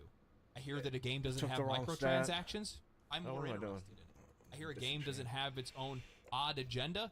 I'm interested in it. I hear a game is made because it's the creative vision that they genuinely have. So I'm interested in it. Next. And that's the thing that's really pushing out a lot of these games. And if you look back at some of the I'm most trying to figure out how successful to get games that over we've had there, over the man. past couple of years, those are those games. Those are the things that the players are talking about the most. I cannot figure out how to get That's over ultimately here. what led them to buy those games in the first place. It's just a dead ends right and I think here. that's probably the biggest lesson that maybe the it goes industry that needs to way. learn. I've been having an absolute blast with Path of Exile. The entire time that I've been sitting here, I've been itching to get back to playing the game. I'm basically spinning in circles right now because I still haven't fought the Pinnacle boss or anything like that, but I've just been having so much fun playing the game. It's been great playing it with friends too. I've had friends that have gotten into the game that I would have never thought would have played this game, and they are in way deeper than I am. What the fuck happened to my map? It's like 350 hours in, and I'm like, you have a job. How do you My even map. do Oh, that? that's. But What happened to my map? Where did it all go? My map's gone. Oh, it's down here. What? How did I get up? What? How is that What?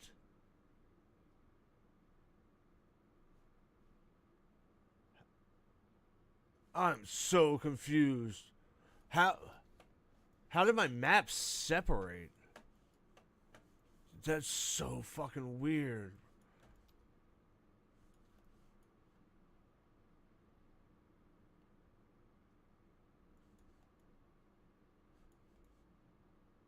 It's super weird. This is where I was going.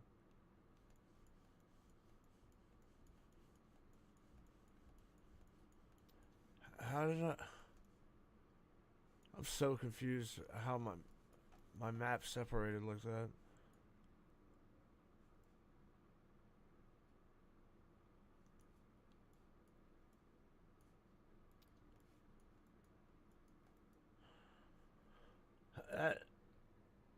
My foot is fucked up. I'm starting to think I might have gout or something. I'm destined to be in pain. Gout. I'm not sure what causes gout. I've heard of it though, but I thought that's something old people get. I'm not quite sure what it is.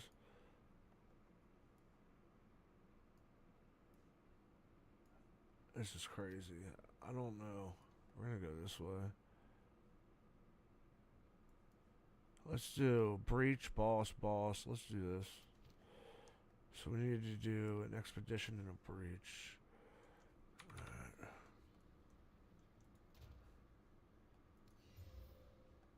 Expedition and a breach.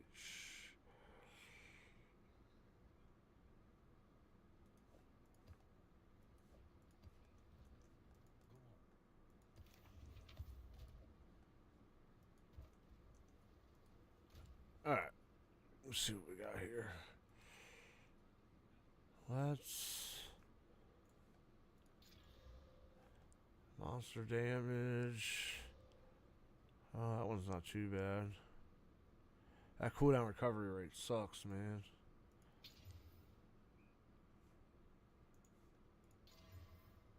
Oh, I'm fucked.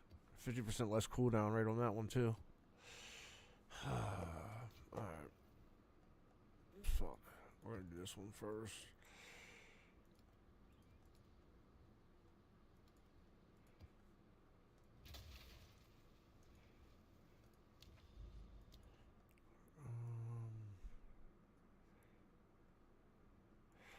kind of need this.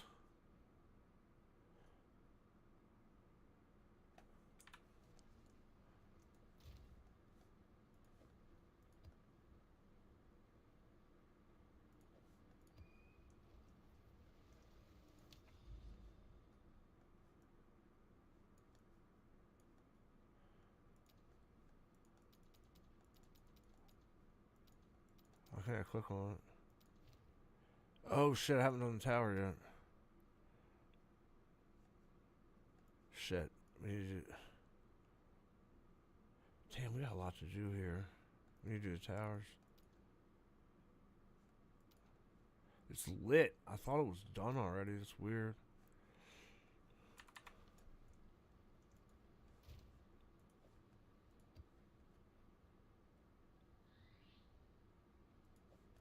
Doesn't matter what we do. We just need to do a low level.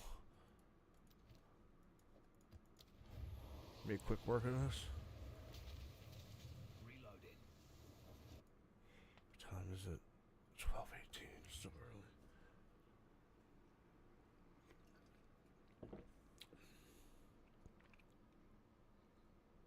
Yeah, I don't know. I don't know what causes gout, man. That's weird. You're gonna make me Google it, 'cause now I'm curious.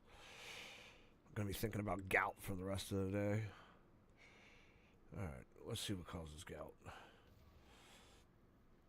Arthritis. Buildup of uric acid, which is can form...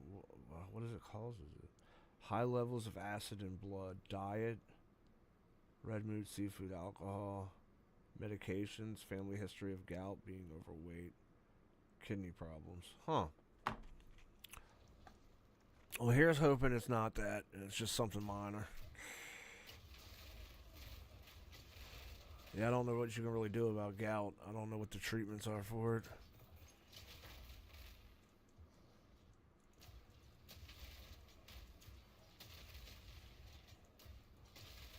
For some reason, I thought gout was like a fungus.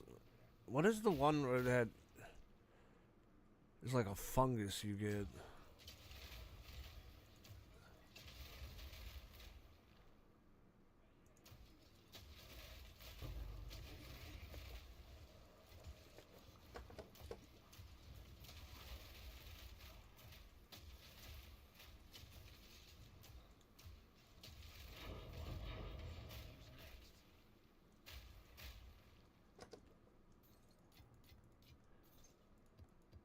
How did I get all these low-level fucking waystones, man? It's giving me all these fucking 5s and 6s. They should be giving me 9s, 10s, and 11s. I need to build an increased rarity set for the low-level ones, because if you use rarity on them, you get a lot of good gear.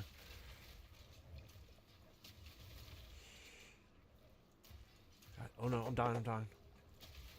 Those blood pools, man, I need like a mod that gives me an audible alert when I'm standing and shit like that.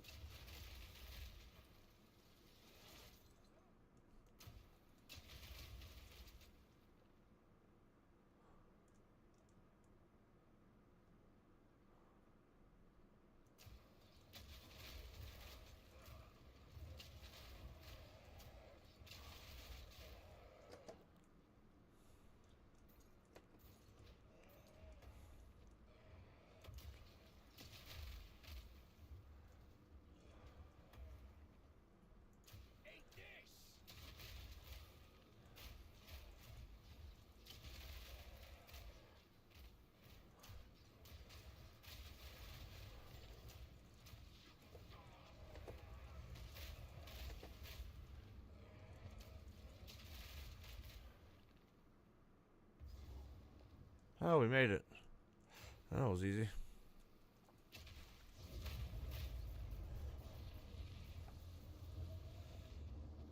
Alright. I don't know. Let's see what we're going to do next. The only thing I can think of is due to an old injury. I broke my bone in my foot. I think I'm getting arthritis in my fucking hand, but I'm not getting gout. I'm just getting normal arthritis. Just from overusing this hand, my knuckles hurt.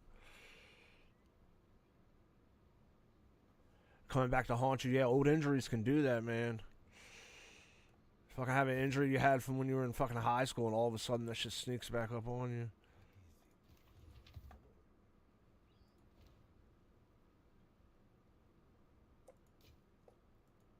About to go on Fiverr and hire me a fucking editor to cut clips out of my videos.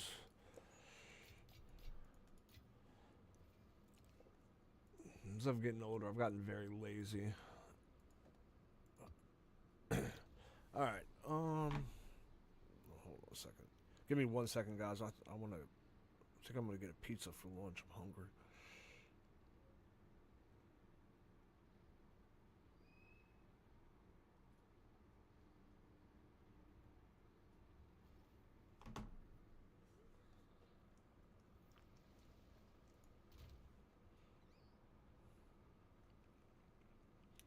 Alright, let's see. What is our next map? It's a boss fight. No, wait. It's not a boss fight. It's a ritual. Okay, we're going to do a lower level. What is... Oh, we need to put something here, too. Okay, so we need a lower level, and we need to put something there. Alright, so...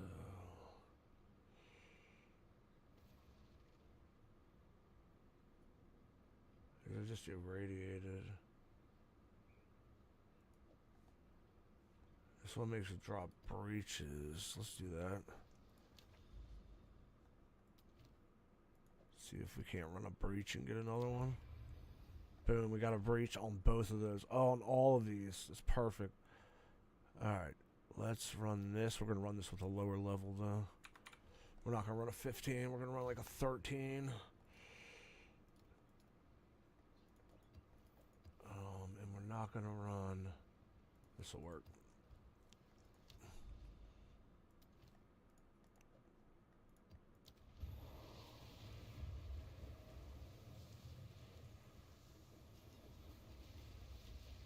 I prefer to use the term inactive.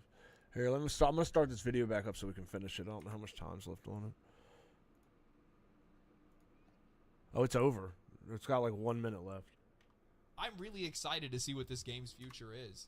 I really am, man. I've had so much fun with this game. I said it before. It's giving me the same vibes as Baldur's Gate 3, and that was such a special experience. And it's gonna get the same kind of support. What can you say, man? It's exactly what you want. So... Anyway, I hope you guys enjoyed the video. If you guys did, make sure you guys like the video, subscribe to the channel, follow me on Twitch. Maybe I'll put a link on the video. If I don't, it's going to be in the description or in the pinned comment down below. Outside of that, my friends, stay cool, stay righteous, stay safe, and I'll see you in the next one.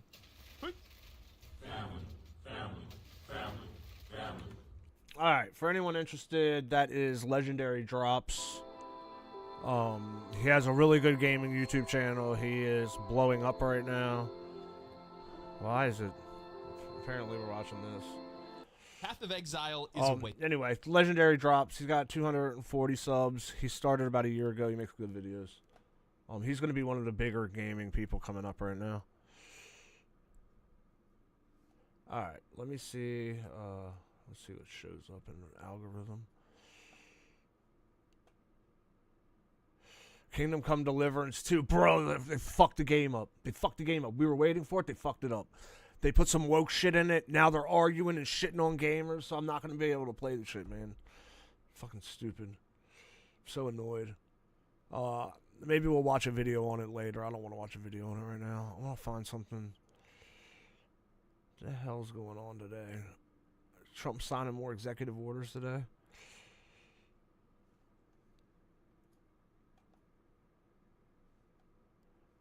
My algorithm sucks. My algorithm on my phone is so much different than the algorithm on my computer.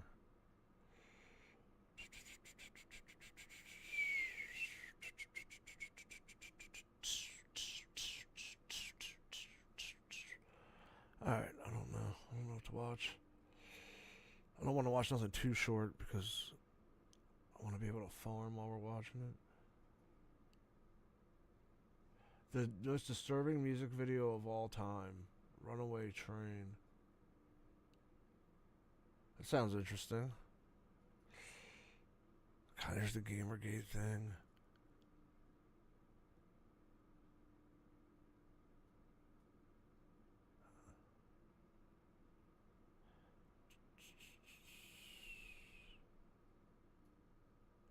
Darien Gap. Really surprised the quartering and them haven't posted yet today.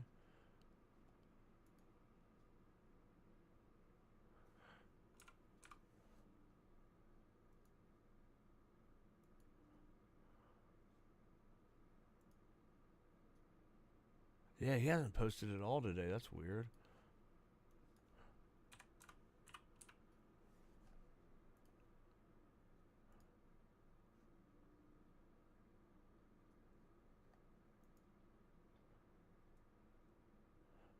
Huh. None of the politics channels that I watch have posted anything today. At least not yet.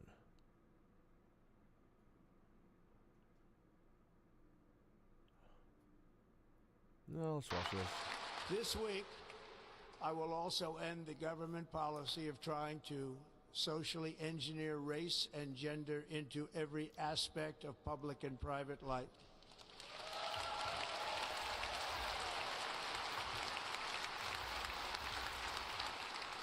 We will forge a society that is colorblind and merit-based.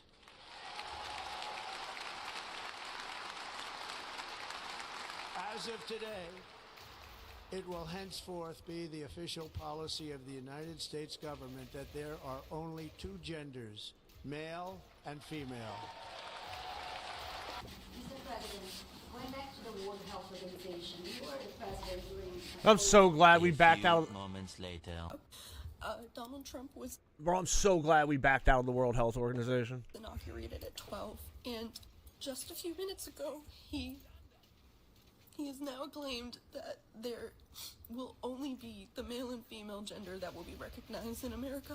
This sets back everything that the trans community has been working for, and we've Good. already not been recognized in this country for Good. centuries. If we remember, gay marriage became legal 10 years ago. We had just earned the right to change our gender on our passports and IDs. Just because I want to identify as a man does not mean I am trying to hurt you. In these next 4 years, you are going to hear the most intense anti-trans propaganda you have ever heard in your entire life. And they're going to strew it in a way that sounds extremely convincing, because it will fearmonger.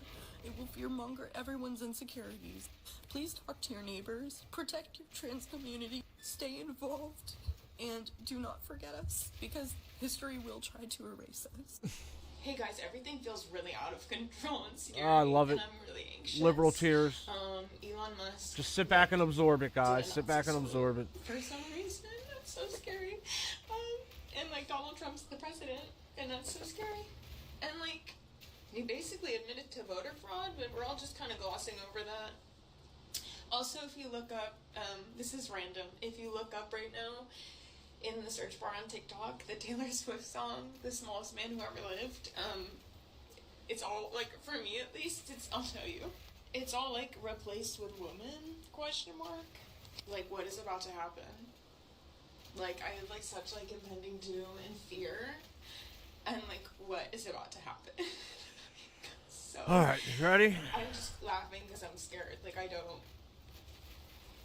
why, like, I'm not understanding either why Elon Musk is involved. Isn't he not like, what is fucking going on? What is happening? Boy, oh boy, oh boy, oh boy, oh boy. So we got to talk about the meltdowns that are currently happening in the mainstream liberal media over Trump's executive orders. Now, we talked about Trump's executive orders yesterday when it comes to the border, okay, and him securing the border, getting the mass border is deportation closed. started. And you had migrants crying at the border, right? They were crying at the border in Mexico, bawling because the jig is up. Unfortunately, you can't come into this country, okay? That's just the reality of the situation. Some people think it's mean. Some people think it's inhumane. Oh, you're a bad person for supporting this. I don't give a shit. Care what you think. Exactly. Don't care Don't give a about fuck. your tears. That's what I want people to understand. I don't care, okay? We can't let everybody into the country. There are other individuals who have cried about not being able to come into the United States. It is what it is, okay? We have to protect our borders, okay? It is what it is. So Trump also sparked some more liberal tears yesterday when he signed an executive order regarding gender and DEI. Okay, in which Trump says, you know what, we are moving away from the woke agenda when it comes to gender and DEI, and obviously the mainstream liberal media and the woke revolutionaries, they're upset about this. She's been covering President Trump's planned executive orders, Shit, including actions I need an rolling orb back to DEI policies. Yamiche, tell us about it.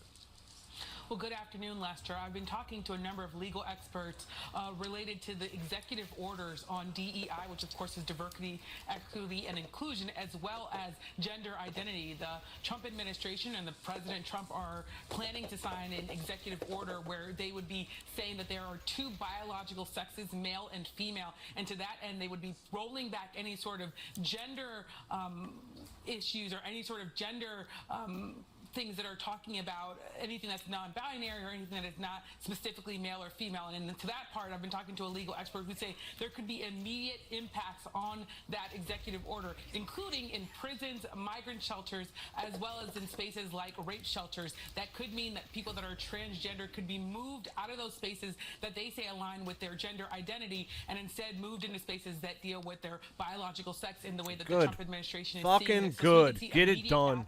Impact on that. We also are hearing that the Trump administration is going to be changing the way that passports and federal documents are going to be used and utilized, and taking away those gender identity terms. In that regard, a legal expert told me that if you're someone who's transgender, who has a passport that maybe has gender X on it, they would caution you not to leave the country because you could literally be detained by border agents because you couldn't have your gender entered into the system if the Trump administration is no longer identifying it. So that means if you're someone who leaves the country, you could literally not be let back in until the State Department issued you a passport that said you were either male or female. So really need to look out for those immediate consequences. I've also been talking to people about these DEI programs.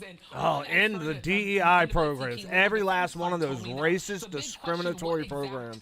And all of them. But they said to me that if it prohibits anything that deals with discrimination on race or gender, while they might see real legal challenges there, those could also be immediately implemented. And they expect, though, to have a lot of lawsuits related to that, but that even with the Trump administration, presidents have the ability to do what they want when it comes to dealing with the federal government's issuance of these programs. So definitely a big fight's ahead. And also, though, no fight. Y'all ain't fighting shit. We're just passing shit. Trump is now president of the United States, and Trump is bringing in laws to only recognize people as their assigned gender at birth. There's a lot of... I don't know why this makes me so happy, but this makes me very happy. So... Been playing fucking nonsense games for years. What about people who transition, right? What about trans people? You know... People who transition, you don't pretty much care. Are outlawing being trans. And yeah, bring back mental institutions. What about I agree. Those trans people who have changed their name and sex legally. I guess they're changing it fucking back. Issue them new birth certificates. And he should make it so any ID that doesn't state those two genders is invalid. That way they all have to go get their IGs switched back. You have literally created a position where there's going to be men going into women's spaces now. And women going into men's spaces. This is dangerous as fuck. Like, say you are a trans woman going into a men's bathroom. What's gonna happen? It's not safe. You know, you are literally creating laws to harm trans people, Trump. As a trans person myself, like, thoughts of my rights in the future being, threatened is something that's scary. Yeah, I'm not excited for the next 4 years. How do you feel about Trump being inaugurated for his second term today? I think, in total, it is a terrifying thing to happen in the United States. I think it is a bit disgusting that we've allowed a felon into office. Oh, you allowed? You allowed? You mean the will of the people allowed? People who are queer, fucking fascist cunt. People who deserve to have rights in America. And what do you think Trump being reelected into office kind of means for the future of LGBTQIA plus rights in America? I think the biggest issue right now is thinking for minors, people who are 18 years of age. Yeah, you won't be able to diddle the minors anymore. No more forcing fucking children to get sex surgeries, you fucking weirdos. A lot of increase in anti-LGBTQ legislation. Fucking for weirdos, people man. Who are under 18, they're not able to achieve hormone therapy, that sort of thing. And that's very difficult for mental health. Yeah, so you say that you heard that. Oh, don't die, People don't die. upset No, about no, this, no, no, okay, no. Including MSNBC, right? MSDNC. You have Al Sharpton and Joy Reid coping over the fact that companies are moving away from DEI, and basically they're saying, you know what, we're going to boycott these companies, right? We want to boycott companies that are no longer embracing racism. Hilarious. I saw Dr. King twice as a kid, but I joined the movement when I was 12 in the North. And what made Dr. King a national No one cares, figure you race baiter. is when I we fucking picked hate up that today guy, at bro. Metropolitan AME, Fucking a church charged that fucking had the race funeral baiter. of Frederick Douglass. That's all he cares about. And where the body of Rosa Parks Wherever was there's a buried. race grift, Dr. this King motherfucker will be called an making money. economic boycott, as Martin III just talked about, and hit him in the pocketbook. And what we said today is that these companies that are now saying they're going to back up off of diversity and equity and inclusion. Yeah, they're going to back up off of therefore not racist, have a discriminatory diverse consumer practices. base. You don't want diversity? Then we should not buy your products. And we're going to name. So don't buy the products. 90 days, work with other groups. I don't think that. I don't. Here's the problem, right? They act like their community is this huge voter base in the United States. They now make up 10% of the population. There's double the amount of Latinos here. Asians are about to bypass them too. They are quickly becoming the smallest minority in the United States. And it's... like, it sounds stupid when they talk like this. It's fucking dumb. He's a fucking race grifter, man. It's fucking stupid.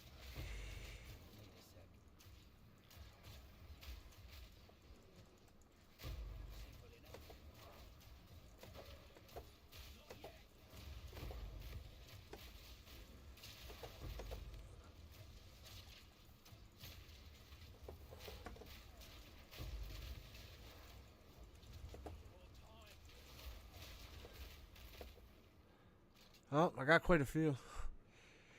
And come up with 2 or 3 companies that we're going to make the example of Dr. King is withdraw dollars. Donald Trump can't make us spend money with companies that will not deal and commit. He was a and conservative. continue He with didn't. He wasn't a diversity and Democrat. equity He was a and Republican. inclusion. And on Martin Luther King federal holiday, a holiday that Coretta Scott Most people King, have no Martin idea, Luther's like- mother and Bernice's mother fought for, Stevie Wonder and others, we all marched for. On that holiday, you're going to pardon people that did violent acts on the day that the personification of nonviolence in American history, that we're celebrating him. His answer to Dr. King is, I'm going to let hoodlums, thugs, who not only did violence but did it in the Capitol, and pardon them. How do you pardon them without saying you're pardoning Dr. King's meaning? We're going to talk more about the J6 meltdown, Even the right? fucking black There has people to be a laugh whole at video him. It's for that. fucking hilarious. But when it comes to the gender stuff, right, and DEI, I mean, who thought it would be controversial in 2025 to say, hey, you know, there are 2 genders, right? We're going to organize society based off biological sex, okay, which we've been doing for thousands of years, okay? It's worked out pretty well, at least up until recently. He's not banning people from being trans. If you want to be trans, you can be trans. But when it comes to public life, when you're doing things in public, okay, you just have to go along with your biological sex. It is what it is, okay? It is what it is. I don't understand why this is so controversial. I don't understand why having the government not racially discriminate is controversial, right? I don't get it. I really don't. I don't. But, you know, hey, what Trump is doing is that he is returning common sense and normalcy to this country, and the people who don't like that, they're upset. Okay, now we're gonna see if the Democrats push back, if they're gonna boo-hoo, whine, and cry about this. Some of them will, but you know, if they push back against stuff like this, it's just not going to be a good look for them, right? It's going to be proof that their party is woke, that their party is controlled by the far left. I would suggest that they just keep it moving, right? Just don't address this, right? Don't double down on DEI, okay? Don't double down on the gender stuff. Just keep it moving, okay? Democrats would be smart not to push back against this, but who knows? We'll see. Of course, there are a lot of woke revolutionaries in that party who will be boo-hoo whining and crying about it. But, hey, Trump has shown on day one that America's back.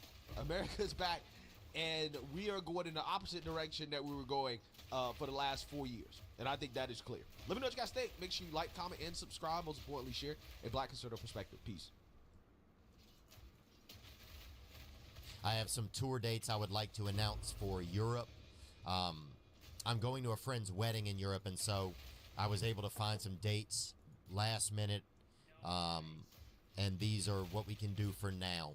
I will be coming back and doing other cities and maybe doing some of these cities again, so don't be upset if I'm not coming to where you are right now. I'll be in Belfast.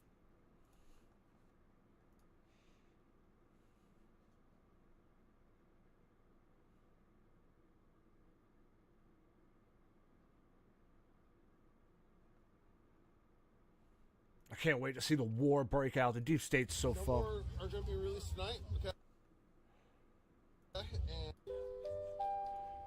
Good afternoon, ladies and gentlemen. Welcome to the U.S. Capitol building. If you've joined us today for the insurrection, please make your way to the Upper West Terrace Interior, where the doors will be opening shortly. Please stay in single file, stay behind the safety cordon at all time, and if you get lost, please speak to a Capitol police officer. They'll be sure to point you in the right direction.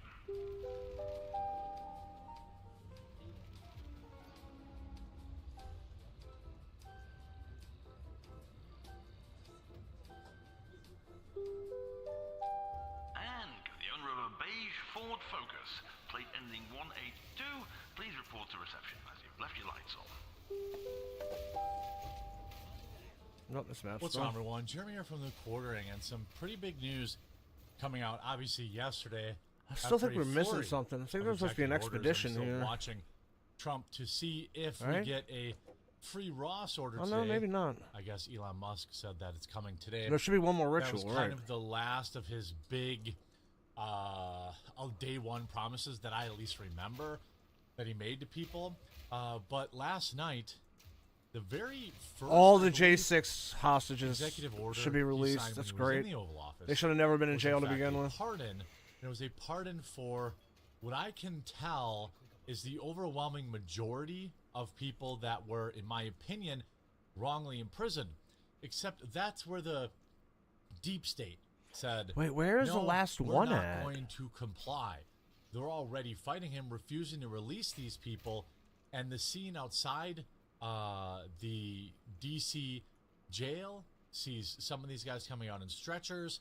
I don't know what's going on. This is an important story, but given the nature of it, I know that the old YouTube isn't going to like it, so I'm really glad I have this sponsor for it real quick. This is Sheath. Should arrest everybody. Shout out to this video sponsor, Sheath.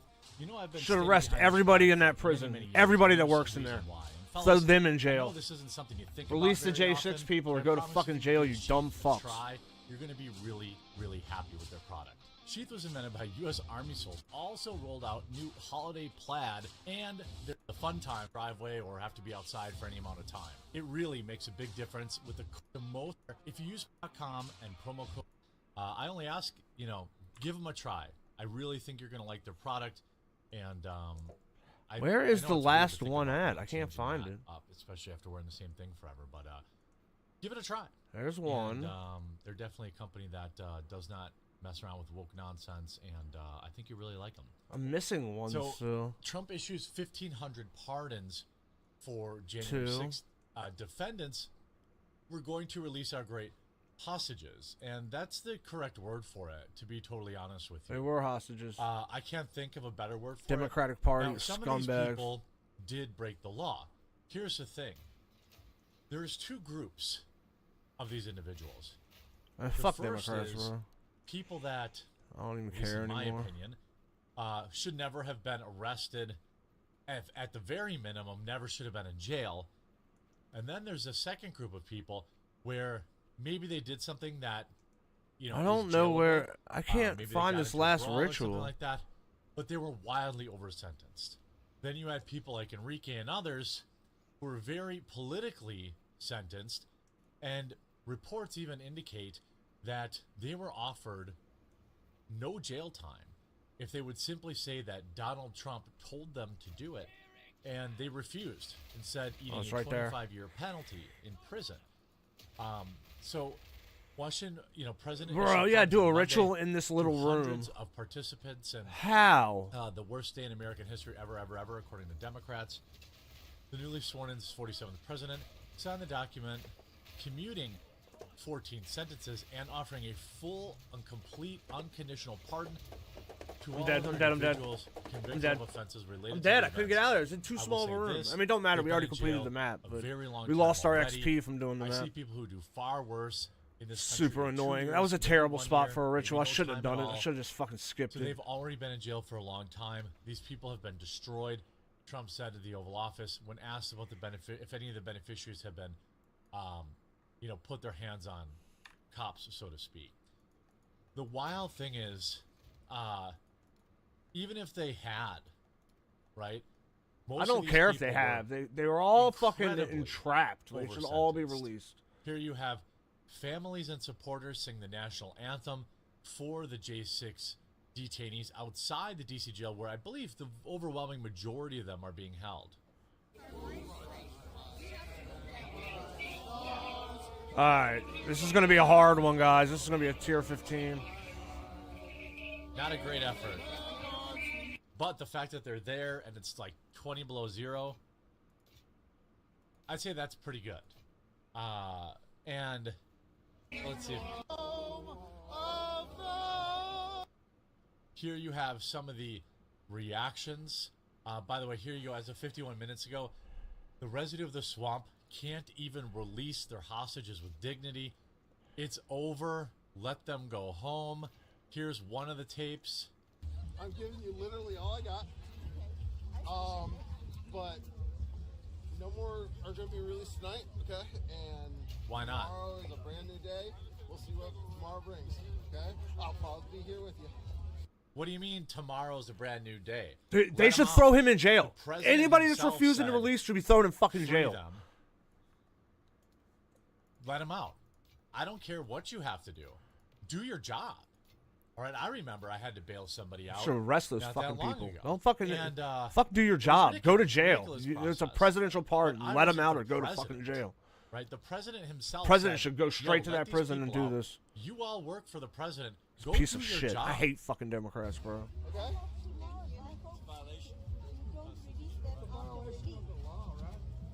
No, I was told no more tonight. No more tonight. No more tonight. Okay? And tomorrow, I don't know. Okay?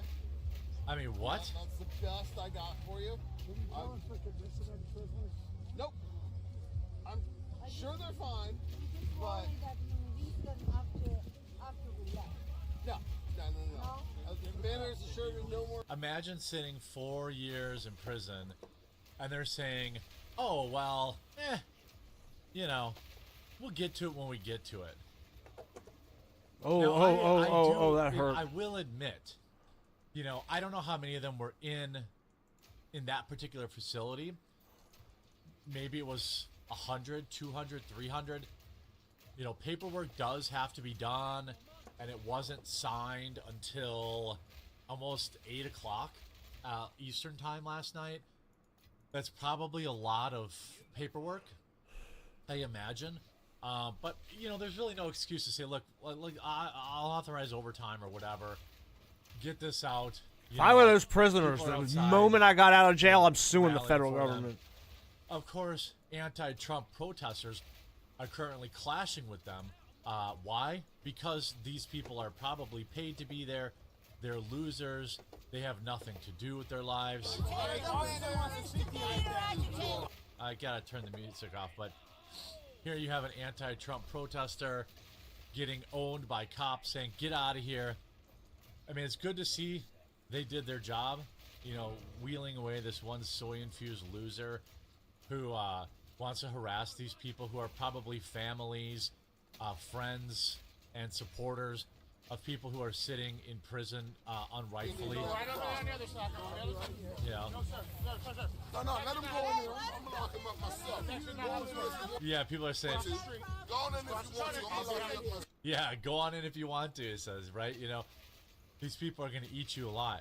Now, do I think every Capitol police officer, is complicit in delaying this? No, I don't. I think the boots on I the think the ground ones that are standing complicit outside need to in go to ice jail. cold You can go probably sit have with the nothing people to that do you with threw it. in jail. Maybe they can You give see you a lesson. Laura Loomer writes, my friend Joe has officially been released. He's a combat veteran who served 17 years, or who was sentenced to 17 years in prison over that day.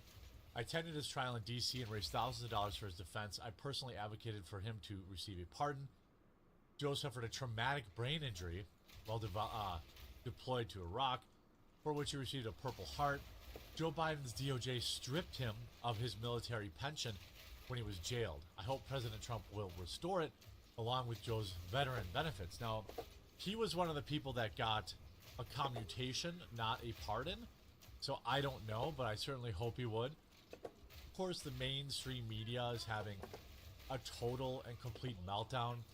They went after cops and they tried to overturn an election. What we know about his mass pardons.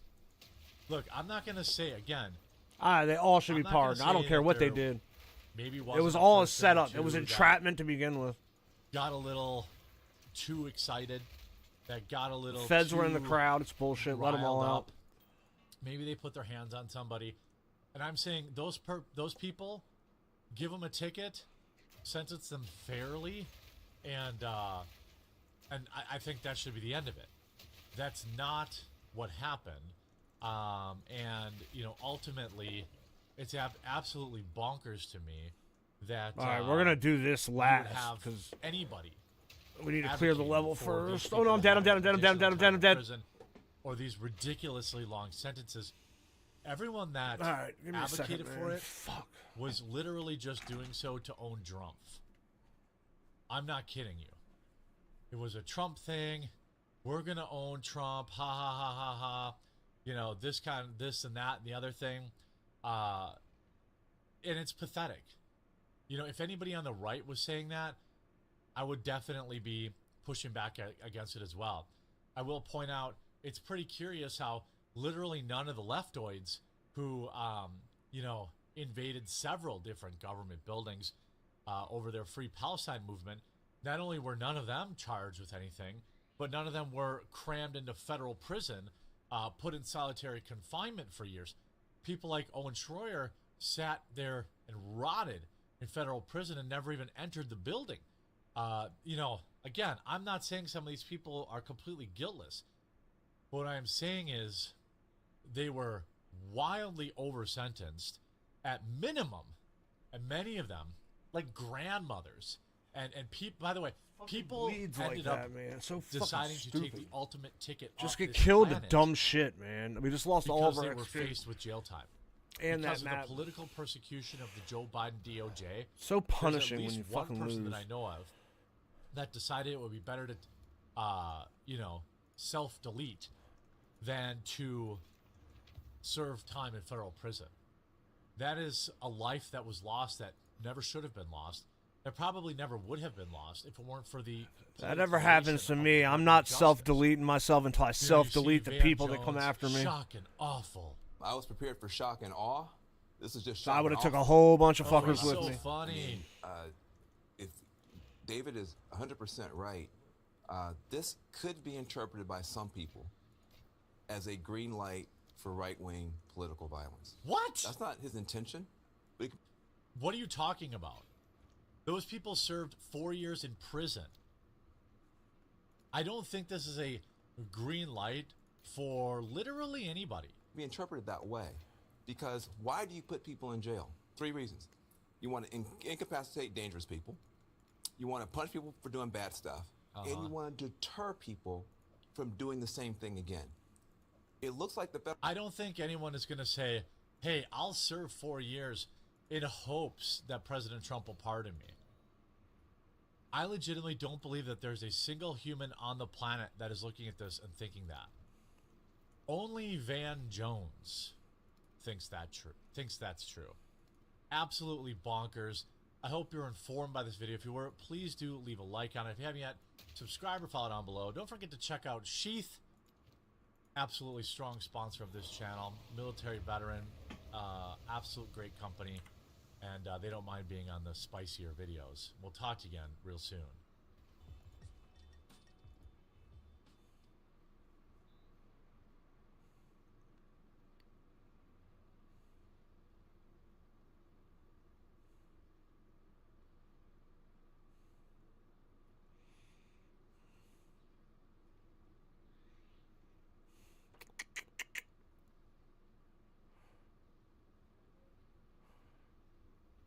What to watch, what to watch, what to watch.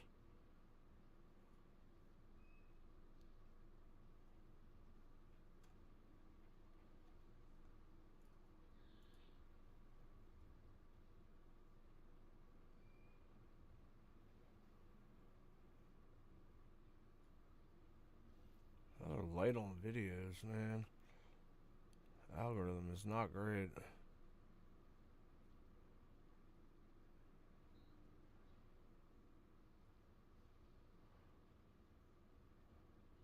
Oh, I guess we're gonna learn about this. All right, let's see what the game. Let's see what the controversy is with Kingdom Come Deliverance 2. I swear, every time I wake up and I open my phone, it's like several nukes are constantly going off. At this point, I think it's best for the director of Kingdom Come to just probably stop tweeting out loud, because he's unnecessarily getting himself confused in a war that he has no business being in the first place. Beyond the Kingdom Come story, I want to also talk about this other thing about how analysts want games to be more expensive in the future. We're talking around $100 a game going forward. Yeah, no, but we'll get there, but let's talk about Kingdom Come first. Now, Daniel Vavra, the creative director of Warhorse, has decided to push back against people that I'm friendly with, and close. This is, by the way, not an attack on him or his studio in any way. In every single video that I have made about Kingdom Come Deliverance, I've never openly attacked the game, nor its developers. I genuinely do believe that Warhorse is a solid studio. I love the first game, and I will be reviewing the second one when it releases, and I think what keeps happening is there is this misinformation war that is causing everything to collide when it doesn't have to.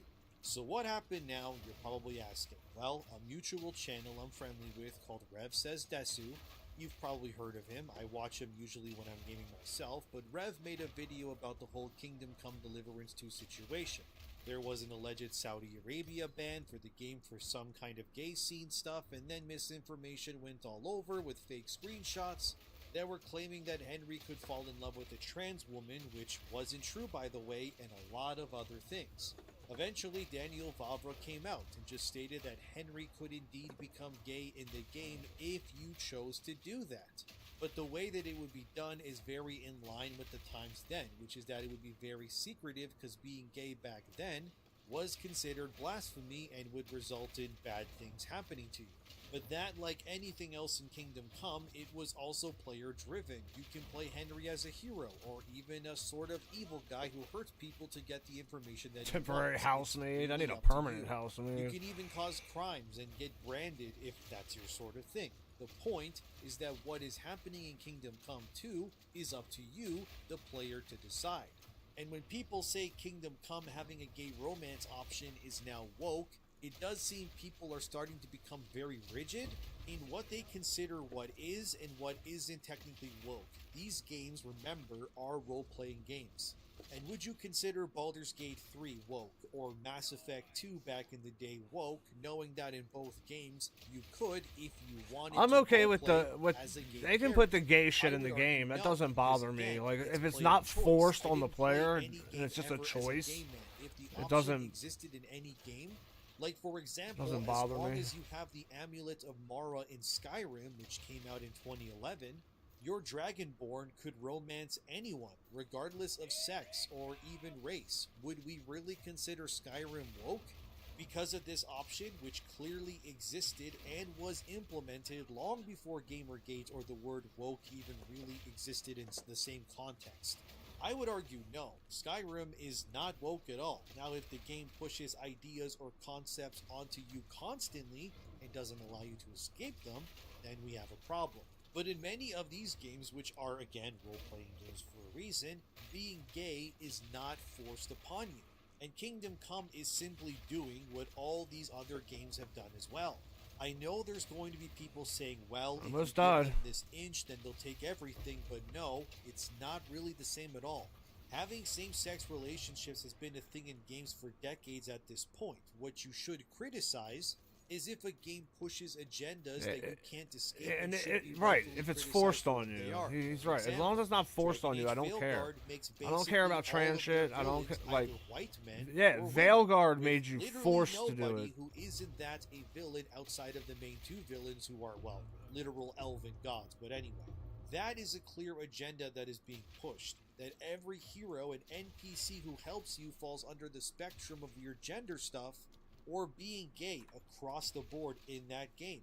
And every major decision results in that game pretty much having women being put into power or trans women or trans men, but never straight guys. I noticed that and it was really jarring and I hated it. What is this square that's missing on his screen? Whether you save the leader warden guy or not, it doesn't matter because either way the dwarf girl be constantly going off.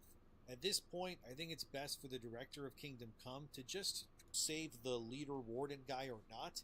It doesn't matter because either way the dwarf girl becomes the Grey Warden's de facto leader. That is agenda pushing and fake player agency because it's pushing a very clear anti-white narrative regardless of what you. Yeah, I'm hungry too. I just started the oven. I'm waiting for it to heat up so I can go throw some food in. Having a single option for a gay romance amidst a sea of straight ones with naked women all over the place, I personally don't find that bad, and that's okay if you disagree with that.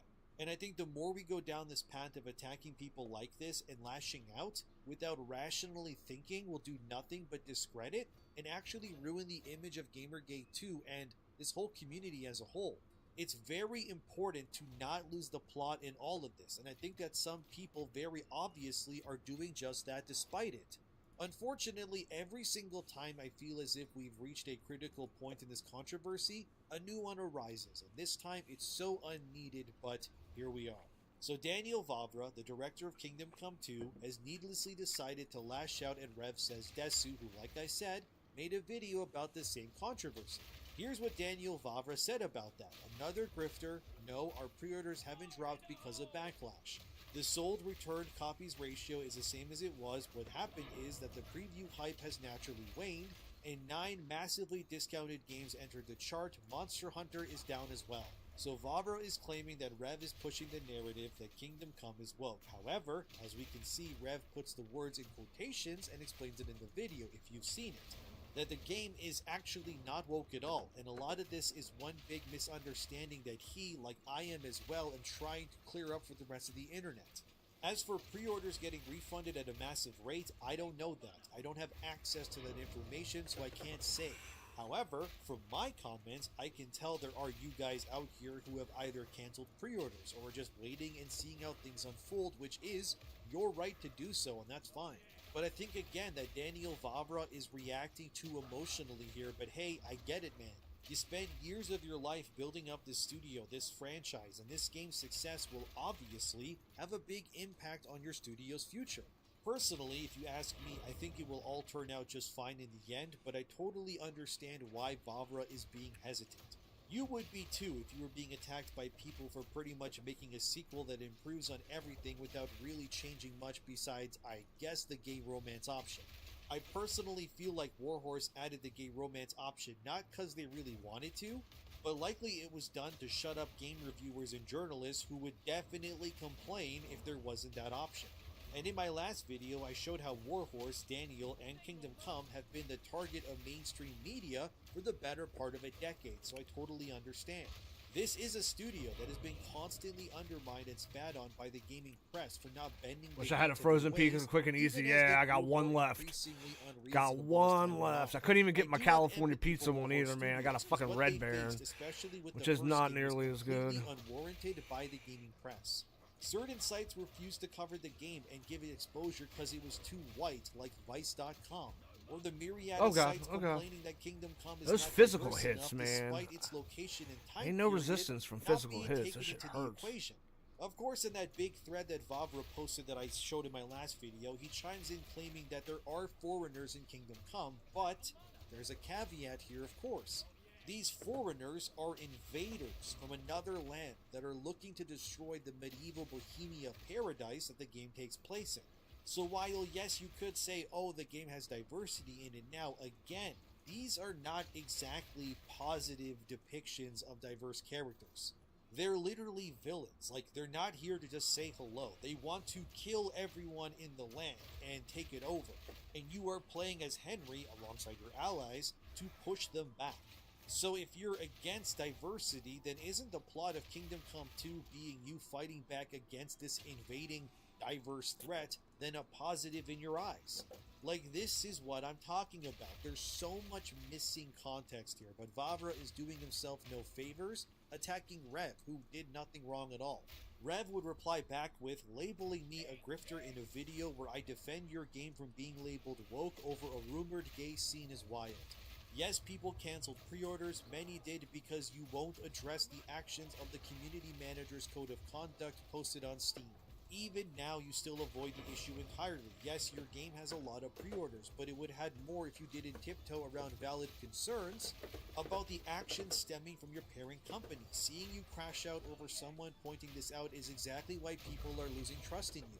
Rev is right here, and I agree with them. I personally have no issue with what is being done in this game. The gay romance scene I will never see in my game personally. Because my That's Henry exactly what it will be is, too the Red busy Baron brick oven. slashing his sword through many bushes, if you catch my drift. Give me one But second. yes, I agree I'm gonna go with down and Rev throw the that pizza in bigger real quick. issue I actually have a problem with is how PlayOn, who owns Warhorse Studios, is implementing their code of conduct in their forums.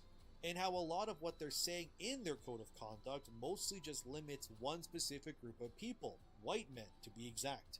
Another game developer named Artur Smiorowski, who made Soul Ash 2, chimed in on this code of conduct, and here's what he said. Kingdom Come 2's code of conduct reads like a woke litany of forbidden isms that protects everyone except white, male, straight, ripped Christians, who are the only ones that must remain humble or else risk falling under the labels of white supremacists or neo-Yazis. Yes, it's a bit of an exaggerated interpretation meant to highlight bias amongst community managers. This minority favoritism and clear gaslighting of white males is why gaming continues to be so hostile. A simple rule of no personal attacks would treat everyone equally and should suffice in a community forum to discuss an 18+ game. I agree with Archer on this because he's right. That's how the code of conduct comes across within Warhorse's forums. However, again, context is needed because everything these days is screwed without it. In case you didn't know, Warhorse Studios and Daniel Vavra by association do not, let me repeat, do not have control over their own forums. I reported on this already, but PlayOn, which owns Warhorse and other studios, is the sole caretaker and company in control of the forums of their studios. So while yes, the code of conduct does suck and you should criticize it, I do find it to be an attack on free speech, specifically targeting white male players in those forums. It is not the fault of Warhorse nor Daniel Vavra in this case. And people shouldn't boycott Kingdom Come or something to get back at this code of conduct, because all you're doing is hurting developers who honestly have literally zero power in what these forums are enforcing. Your best course of action is to criticize and email PlayOn directly about that code of conduct. But directing your grievances at Warhorse specifically, that is utterly pointless. It would be like yelling at someone who stocks shelves in a grocery store over why the prices are so high. It's not up to the clerk, so screaming at them, that's just abuse. It's the people above them. You can make your voice heard while still supporting Warhorse. Things can change. Hell, look at how different the world is from a year ago. A red wave has spilled over everything. America confirms that they will only recognize male and female as official genders going forward. Things are changing, dear viewer, for the better here. So don't lose hope all of a sudden and give up. We can fix things. It can't be done overnight. But if the last year has taught me anything, is that with enough willpower and voices, anything can be changed for the better. But like I said before, Rev did not attack Daniel Vavra. However, I do think that Daniel is lashing out because he's obviously frustrated, and we really can't blame him in a way too either. Daniel would reply to Rev, well, sorry, but maybe don't use titles with phrases like massive exodus to avoid confusion. It's a fair criticism in my opinion, and here's what Rev would reply with, I didn't use that phrase, you have the data for pre-order cancellations, I do not. I can only form an opinion based on my own observations, and as I showed in my video, there are many people on Twitter, Steam, and other platforms canceling their pre-orders as a result of various reasons, even some that I thought were unreasonable. And now, ironically, more people are announcing that they have canceled their pre-orders as a result of these posts attacking me. I understand a lot of people are hounding you recently, but I was not one of them. This was a mistake. In this regard, Daniel was in the wrong, but like a lot of things to do with Kingdom Come, it's been a war on misinformation, where the things being said are almost phantom-like and nebulous. It really does all come down to that Saudi Arabia supposed ban that was the first reported by Saudi game websites. That claim had no basis, as I've proven in other videos, and Daniel Vavra confirmed himself that the game is not banned in that country either. Yet this original Patient Zero-esque post resulted in many other rumors being started that I have been spending the better part of a week now disproving. From fake gay scenes like these on Reddit being spread which have altered subtitles that do not in fact exist within the context of the game, or like I said, claiming that Henry's potential female love interest of many that are in the game is trans, again, which is fake and even uses the wrong font. I want to make it clear, I'm not and never have attacked Kingdom Come or Warhorse. All I've done is defend them and try to ensure that the public image of Gamergate 2 doesn't get ran through the mud by bad actors.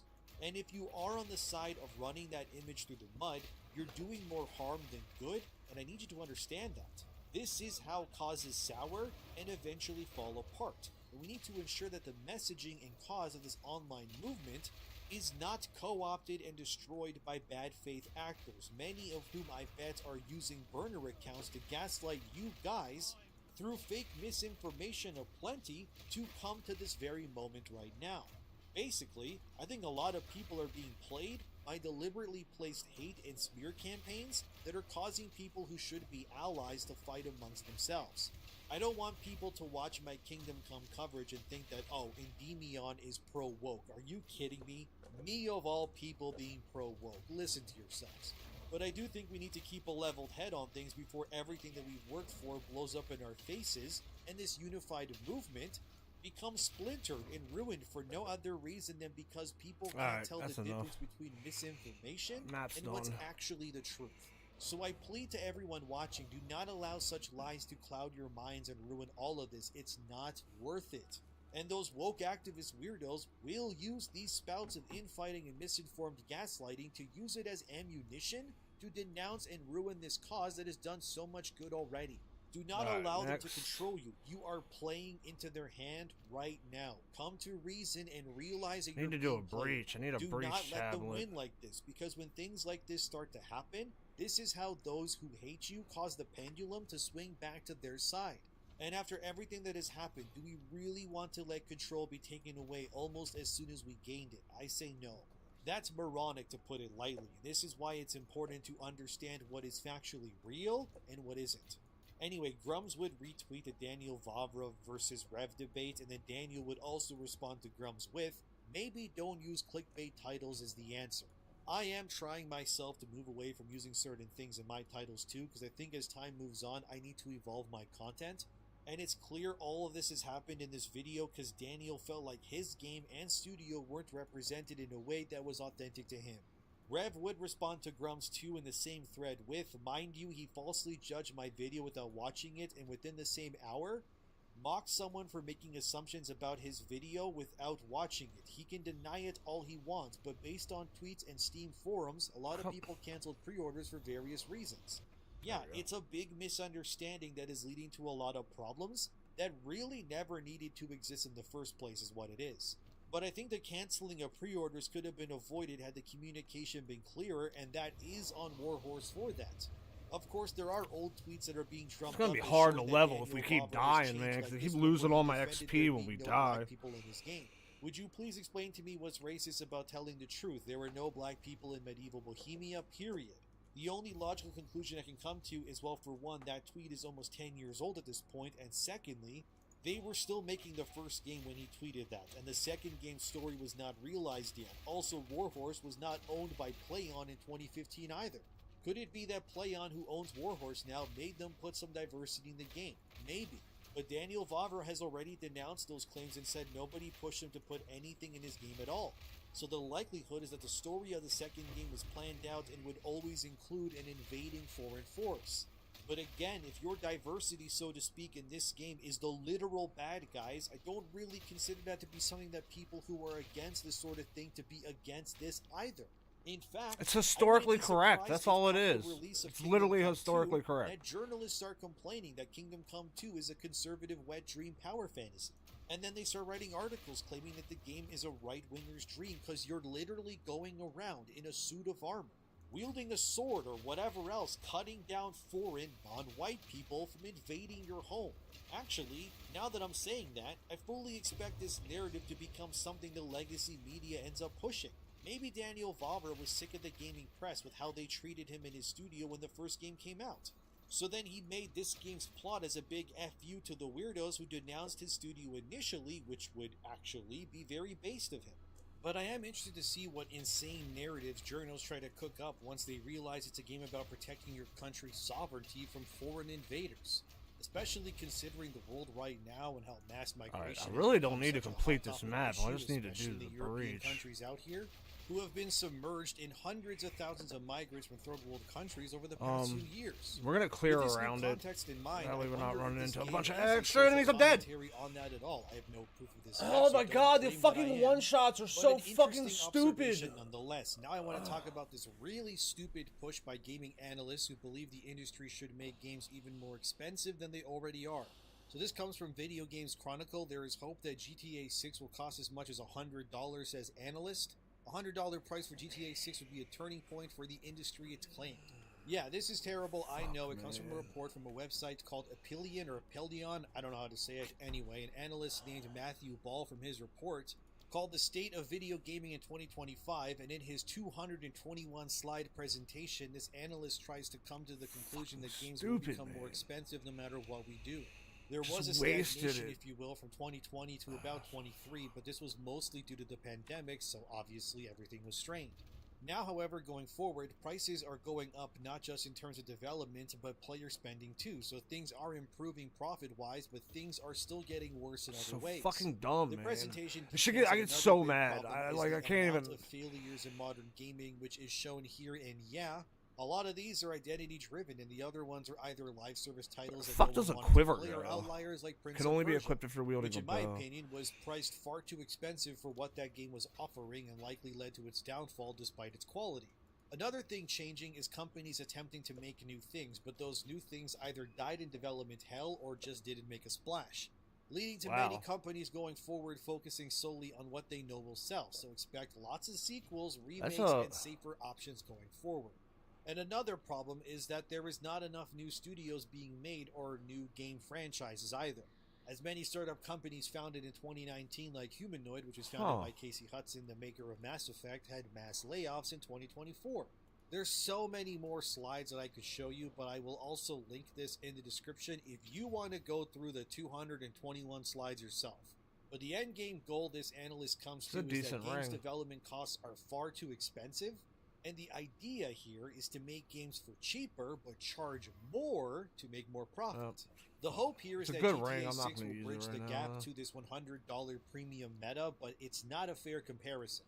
GTA 6 will sell no matter what it costs, but every other game will not be met with the same level of enthusiasm if they all cost $100 baseline American, which is like 120 or 130 Canadian depending on which province you live in due to the tax rates. I think if this meta becomes the norm, a lot of studios will close because people will just outright refuse to buy games new, and I can't blame them for doing that. Everything is already too damn expensive. Between rent, mortgages, food, and God knows what else, these companies think people will be willing to spend $100 for a new game. I say they're morons, to be real with you. Most people will just wait till Black Friday, another or Christmas, I tablet, guess, to so pick these games up for half the price. I need to Or they do will just another stick to one of free-to-play these. games or play their backlogs, or sail the high seas, as they say. Remember that the original push from $60 American to the now new $70 American per game was originally pushed by Take-Two, the owners of Rockstar and Grand Theft Auto, again like now. But a $10 jump versus a $30 one is just insane. I don't see it working. This will mean deluxe editions will cost Less stressful but $150 punishing, man. normally, Elden Ring, when which you at that point died, would it be wasn't close to very $200 punishing. for Canadians You alone. lost your No runes, but offense. you could go back and get Pretty them. much if these I mean, annuals look, have a I real wiped. financial gaming crash, then this is definitely We've been the going way for to 2.5 hours. Forget wokeness or I whatever died else. It just twice comes down and to the wiped fact that out there's no 2.5 way the world hours will worth of be okay XP. with this. My I XP know bar at the people bottom of the bring screen up is how completely expensive gone. games were back in the 90s, but you fail to remember So how like much when you cheaper die, it you was get to also you buy get a house you or get a get groceries 10% then versus penalty. now. You lose A 2 single bars bag of of XP groceries can run basically. you more than $50 easily, no matter where And you really XP live. goes But up people really struggling slow, with so it gaming will takes then forever. definitely Like become it a fucks luxury leveling. pastime for many. I think games that Leveling you gets pay really for less hard and around cost level less 80. in general, make games smaller, charge $40, maybe $50 tops, and don't make the games the size of a planet. There's no need, but maybe I'm in the minority here. I don't know, you tell me.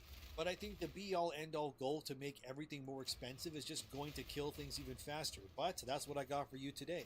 Between Kingdom Come's director coming under fire and muddying the situation that I hope we can all fix and move past, and games becoming potentially more expensive, what's your opinion on all of this? I know we won't all agree on everything, and that's totally fine with me, but it doesn't mean that we can't all still be civil with one another either way. So thank you for watching, subscribe, have a great day, thanks to my patrons and members, and I'll see you when I see you.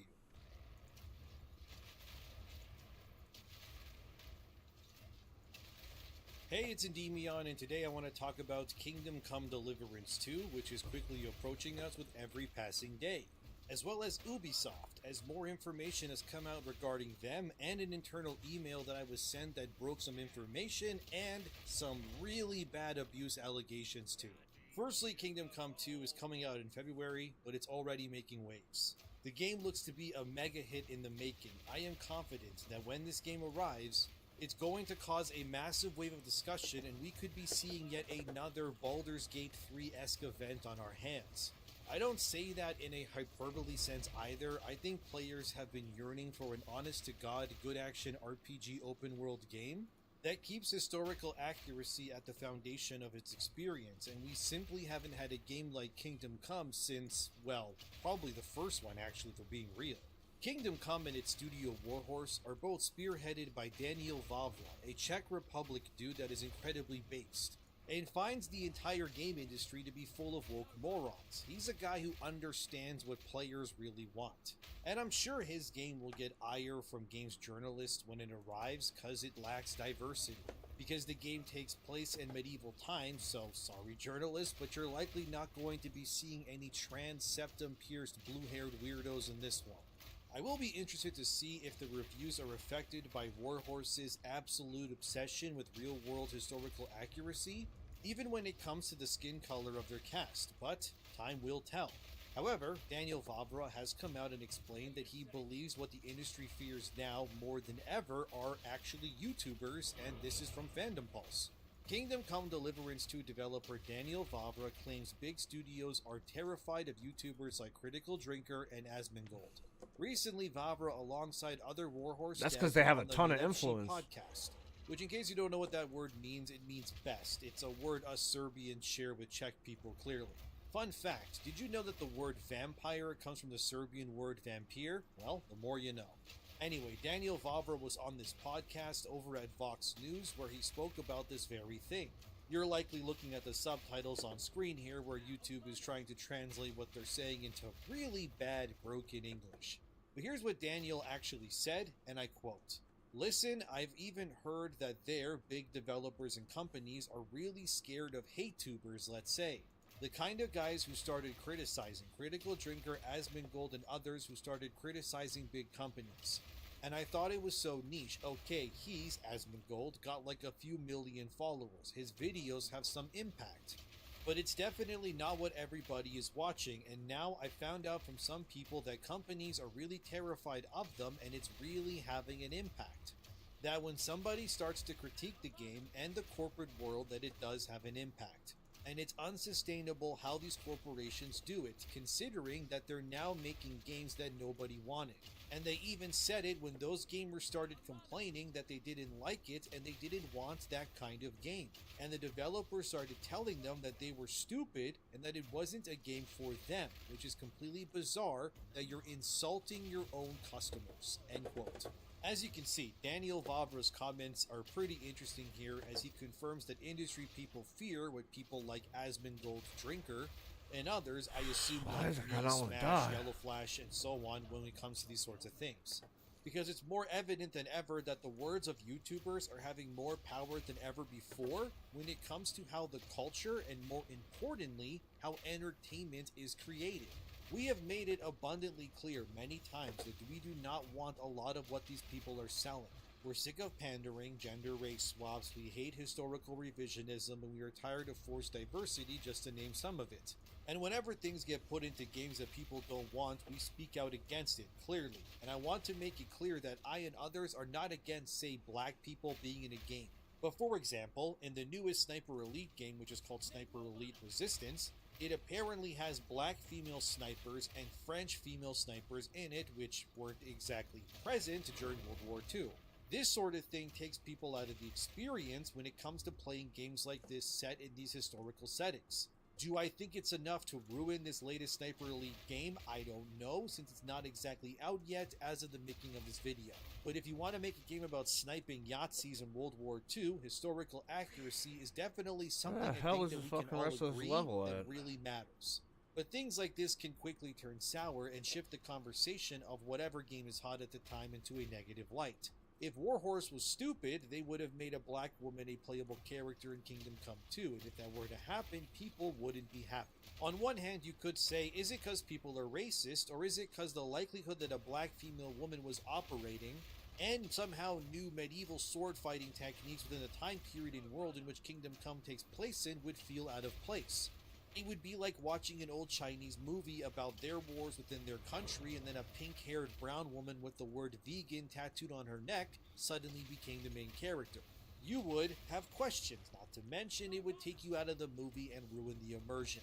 If Kingdom Come was made by a true Western dev studio, and I make the distinction here because Kingdom Come is made in the Czech Republic, which, let's be real, isn't exactly a one-to-one fair comparison to, say, San Francisco-based devs or Seattle, then Kingdom Come would be twisting its historical accuracy to make way for all manners of things. The fact the game is advertised with a white straight male hero and has not one but two white male actors being used in promotional videos to sell the game, as you're seeing on screen here, is honestly not very common in the year that we're living in. The game will, mark my words, get criticized by some journalists during its lifespan for its lack of diversity. I can almost guarantee it happening.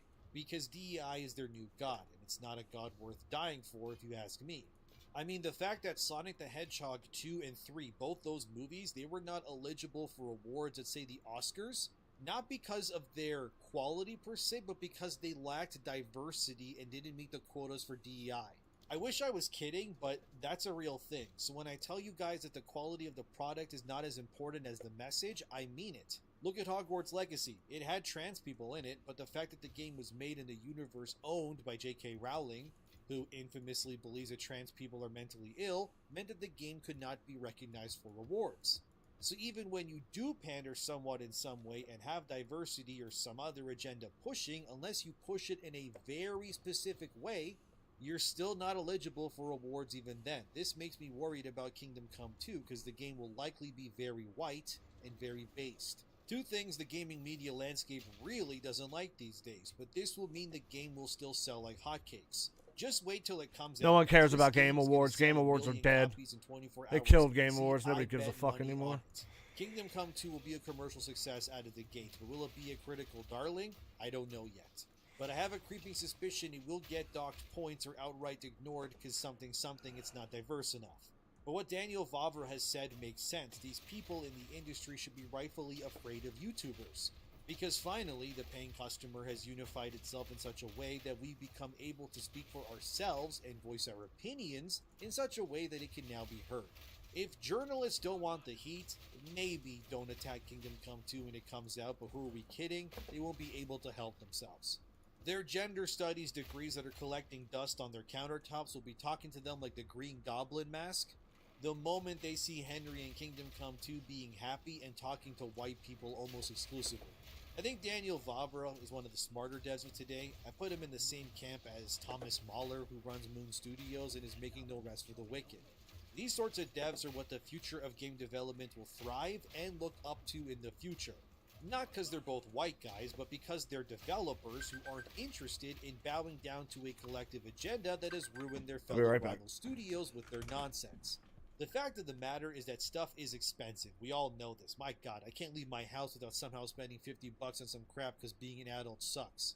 And when these games are costing as much as a real-life Iron Man suit would cost in real life to make, maybe start making things people actually want to buy, because DEI is where dreams go to die after all, and it doesn't have to be this way.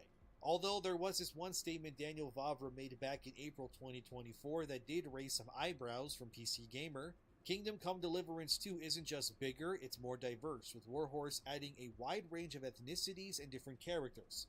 This made a lot of people go, uh-oh, is Kingdom Come cooked? Well, this article actually references another one from IGN where they interviewed one of the people working on Kingdom Come 2, whose name is Tobias Stoll-Zwilling, who is credited as the spokesperson for Warhorse Studios in the article.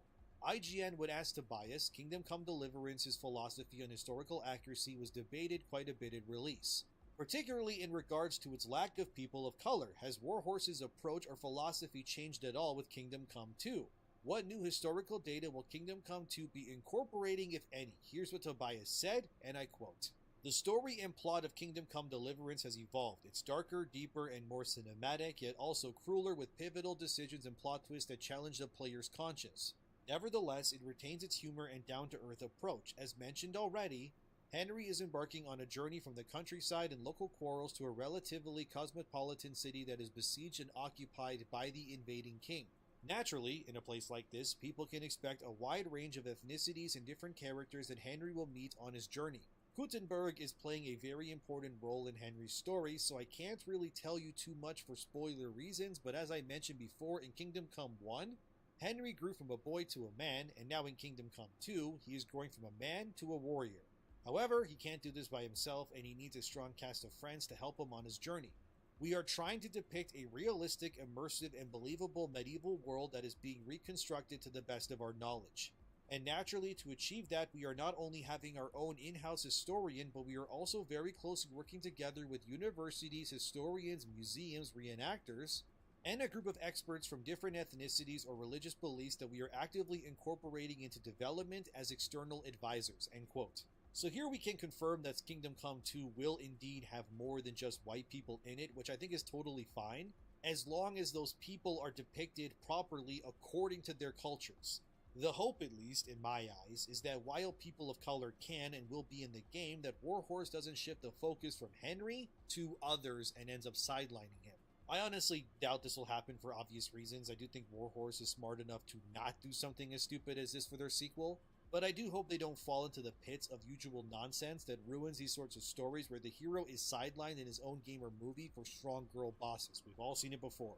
But I think it's likely in very good hands either way. I don't think Warhorse will ruin their game with identity politics, or I hope not. And let me be clear, just having people of color in your game or whatever is not woke. It does come down to how it is depicted though. If the white male characters are constantly shown to be inept, stupid, weak, or evil, like say in Dragon Age Veilguard, that is a good idea that the game has an agenda against white males. And if every good character is a person of color or some other identity, again, also like Veilguard, then that's also going to ring some bells that we need to keep an eye on. But I think that Daniel Vavra, based on his comments here about industry people being terrified of Asmongold or Drinker, is reason enough for me to believe that Daniel neither wants to draw the ire of these types either, because he likely knows what their influence means once they catch your scent. The question does come, where do we need to ask, where is too much influence a bad thing? But in this case, I don't think Asmongold is bad or anything when it comes to gaming criticism overall. The truth of the matter is that Gamergate 2 has completely changed the industry in less than a year. Its first birthday is in March, technically, and already the events have been earth-shattering. It would be in every studio's best interest to not piss off people when it comes to their games, although we do know that the train of DEI is not stopping anytime soon. I mean, even remasters are getting. I think it autoplayed to another video. Let me see if Freedom Wars Remastered removed male and female body types. And yeah, it's really dumb, dude. Do I think 2 weeks. That game will be out in 2 weeks. going on? At this point, I think.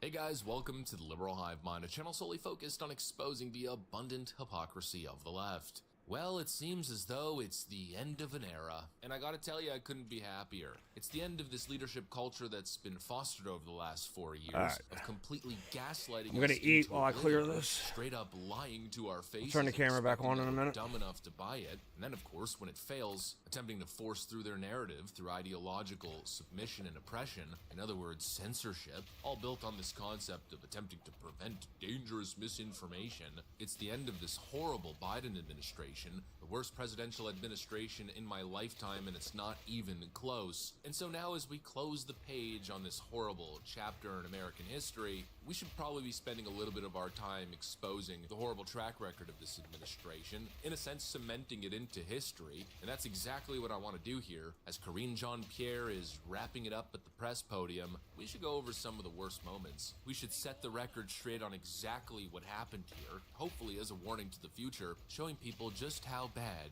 things truly got. Let's wrap this KJP era up. We got some stuff to get into, so let's roll the tape. Okay, so it's Karine Jean-Pierre's last day as press secretary, and I think as it all wraps up, the conclusions should be pretty clear here. Karine Jean-Pierre has secured her legacy as not only a loyal foot soldier who unquestioningly followed the party's marching orders, pushing straight up lies and propaganda, while obfuscating at a level that would frankly make Jen Psaki blush. Let's start off with this highlight reel that I think exposes Karine Jean-Pierre as a wannabe master of deception.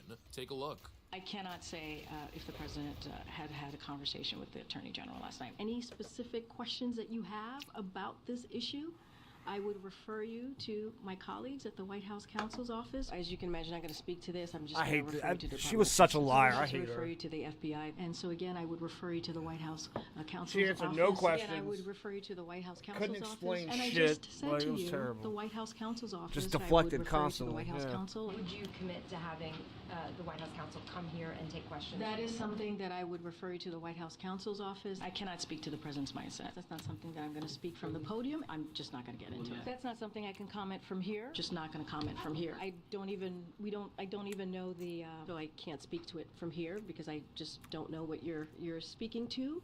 But I would refer you to the White House counsel's office. 4 years of this. 4 years of scandal, crisis, policy failures, and all the while, this is what we got. From an administration that went in promising to be the most transparent in American history, we got nothing but deception, nothing but distraction and obfuscation. Right. Oh, you want some answers from us? Well, too bad. We're not going to answer your questions. Just refer your question to the White House counsel, and they'll basically tell you to F off for me. And just very quickly compare that with the way Kayleigh McEnany handled herself during her time as White House press secretary under the Trump administration. Kayleigh, who used to answer pretty much every question, usually with facts and It's just a receipts. cheese Well, we trio. went That's from exactly that to what it this. is. A Just complete plain cheese desecration trio. of the podium. And you know, I watched so many of those press briefings and definitely followed every single highlight. And so many times I'd be sitting there asking the same question. I mean, what's the freaking purpose of Karine All right. Jean-Pierre? What I might value die, does she guys, bring? so- What does she even do? She doesn't answer anything. What's the purpose of being a White House press secretary if you're never going to answer a freaking question? We'll circle back. That was the Jen Psaki approach, and then the Karine Jean-Pierre approach was, oh, I have nothing for you on that one, or refer to the White House counsel.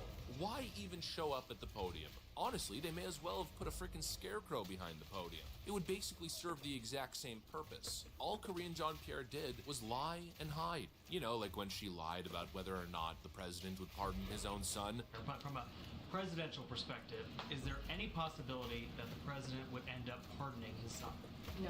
His son, Hunter, Damn is it. also up for being sentenced I got something next done. month. Does Not the much, president, but- have any intention of pardoning him? We've been asked that question multiple times. Our answer stands, which is no. President Biden says that he's not going to pardon his son, Hunter. Is he going to ask Donald Trump to do that? I don't have anything else to share about that. I'm not going to go down a rabbit hole on this. I've been very clear. The president's been very clear when we've been asked this question. Not a single scenario where that would ever happen. And then, of course, It seems to me that the administration's having a difficult time trying to explain why the president did not lie to the American people. Well, yes, of course they are, because he did lie to the American people. And I think that with this action, President Biden has really cemented his legacy as one of our very worst presidents. What can I really do to put an exclamation point on the damage that I have done to the country? Is like, I know I'll pardon my own son. It happened, and that's just one of the clips of many. And this was the track record, and I think that's what ought to be written in the history books and why I'm making this video in the first place. Because in my view, what we've experienced over the last 4 years should never be accepted by the American people ever again. It's been a 4-year-long disgraceful display. And actually, speaking of a disgraceful display, it seems as though Karine Jean-Pierre is exiting the podium in the most disgraceful way possible. Take a look at Karine Jean-Pierre's final press briefing, where, of course, she had to go out like a complete clown. We're having the last briefing of the administration on what's been one of the defining wars of this presidency without being able to answer those questions. I just said he's going to hold a press call and he'll take your questions on that. Okay. I think that's important to hear directly from the person who's on the ground. I think that's an important thing to do. Okay. Right? We were under the impression that there were folks here in the building who had those answers, who could tell us. National Security Council is holding up a call so that Brett McGurk can get on that call and take your questions. Okay. Why is it that you seem unwilling to extend any credit to Trump for this deal? Couldn't he just have said, hold off until I'm in office? What I will say is that what we know to be true, what we know this process, how it has moved over the past 8 months, this is a deal that happened under the framework that this president put forward. Everybody came out and said it wasn't him. Endorsed by Israel, Hamas, everybody. And this is also an administration that has had certainly the support, the back of Israel, that helped denigrate Hamas, their military, severely, weaken them. And we created, because of also doing that, we created the conditions for this deal. And just take a look at some of the reporting surrounding her final press conference. Journalists and aides to President Biden are seething over White House Press Secretary Karine Jean-Pierre's refusal to let a national security expert discuss the tentative Israel-Hamas ceasefire deal at her final briefing on Wednesday, deeming she made the occasion her goodbye party. The press secretary's spotlight stealing forced the nation to wait an extra hour to learn details of the American hostages being released, including their names, with Karine Jean-Pierre herself providing no new information at her 306th and last briefing, and referring reporters to a National Security Council call that got underway after she left the stage. Basically, she left the exact way she came in, making it all about her, refusing to answer questions, and then once it came down to it, just referring to the National Security Council. Just horrible, and really I hope the Democrats aren't creating a precedent here, at least within their own party. I don't see the GOP going down this kind of dishonest, deceptive path anytime soon, but hopefully we never see something like this ever again. But honestly, I think that hope might be a little bit naive. I'm seeing some headlines like this, suggesting the culture at large is willing to reject the Karine Jean-Pierres of the world, and really the standard that she and the Biden administration have set. Town Hall released this article roughly 2.5 weeks ago. Where will KJP go next? Some say she's, quote, unemployable. And for the most part, I think this is clickbait. At the end of the day, I think the sad part is she'll go to Karine MSNBC. Jean-Pierre and Karine Jean-Pierre types really aren't going anywhere. No, she'll go to MSNBC, like I guarantee Karine it. Jean-Pierre, people who can lie or are If willing they're not to lie, bankrupt, whatever the because reason they are is, kind of well, they tend to get losing rewarded viewers. quite handsomely by the establishment left. I mean, take a look at Jen Psaki, for instance, who basically set the standard for Karine Jean-Pierre to pick up. She just passed the baton over. Well, what happened with Jen Psaki after she left her post? She got a cushy job at MSNBC. Yep, the reality is the left rewards these types of people. There's a culture of being rewarded for being dishonest, and at the end of the day, that's probably why they do it in the first place. But thankfully enough, the American people rejected this clown show, this circus, and hopefully that means something. Hopefully that means we're never going to see something so disgraceful, such a disgraceful display ever again. I guess what I'm trying to say is hopefully the American people can see that mission through. 4 years of lies, 4 years of non-answers, 4 years of propagandizing and gaslighting the public. That is the Democrat track record. I don't see how these people could ever be trusted again. Anyways, that's pretty much what I got for you guys. Hopefully you enjoyed the video. If you did, make sure... That's liberal hive mind if anybody's interested. Let's find another one. Quartercast is live streaming. See if Asmon put anything out yet today. I don't think so. No, he hasn't.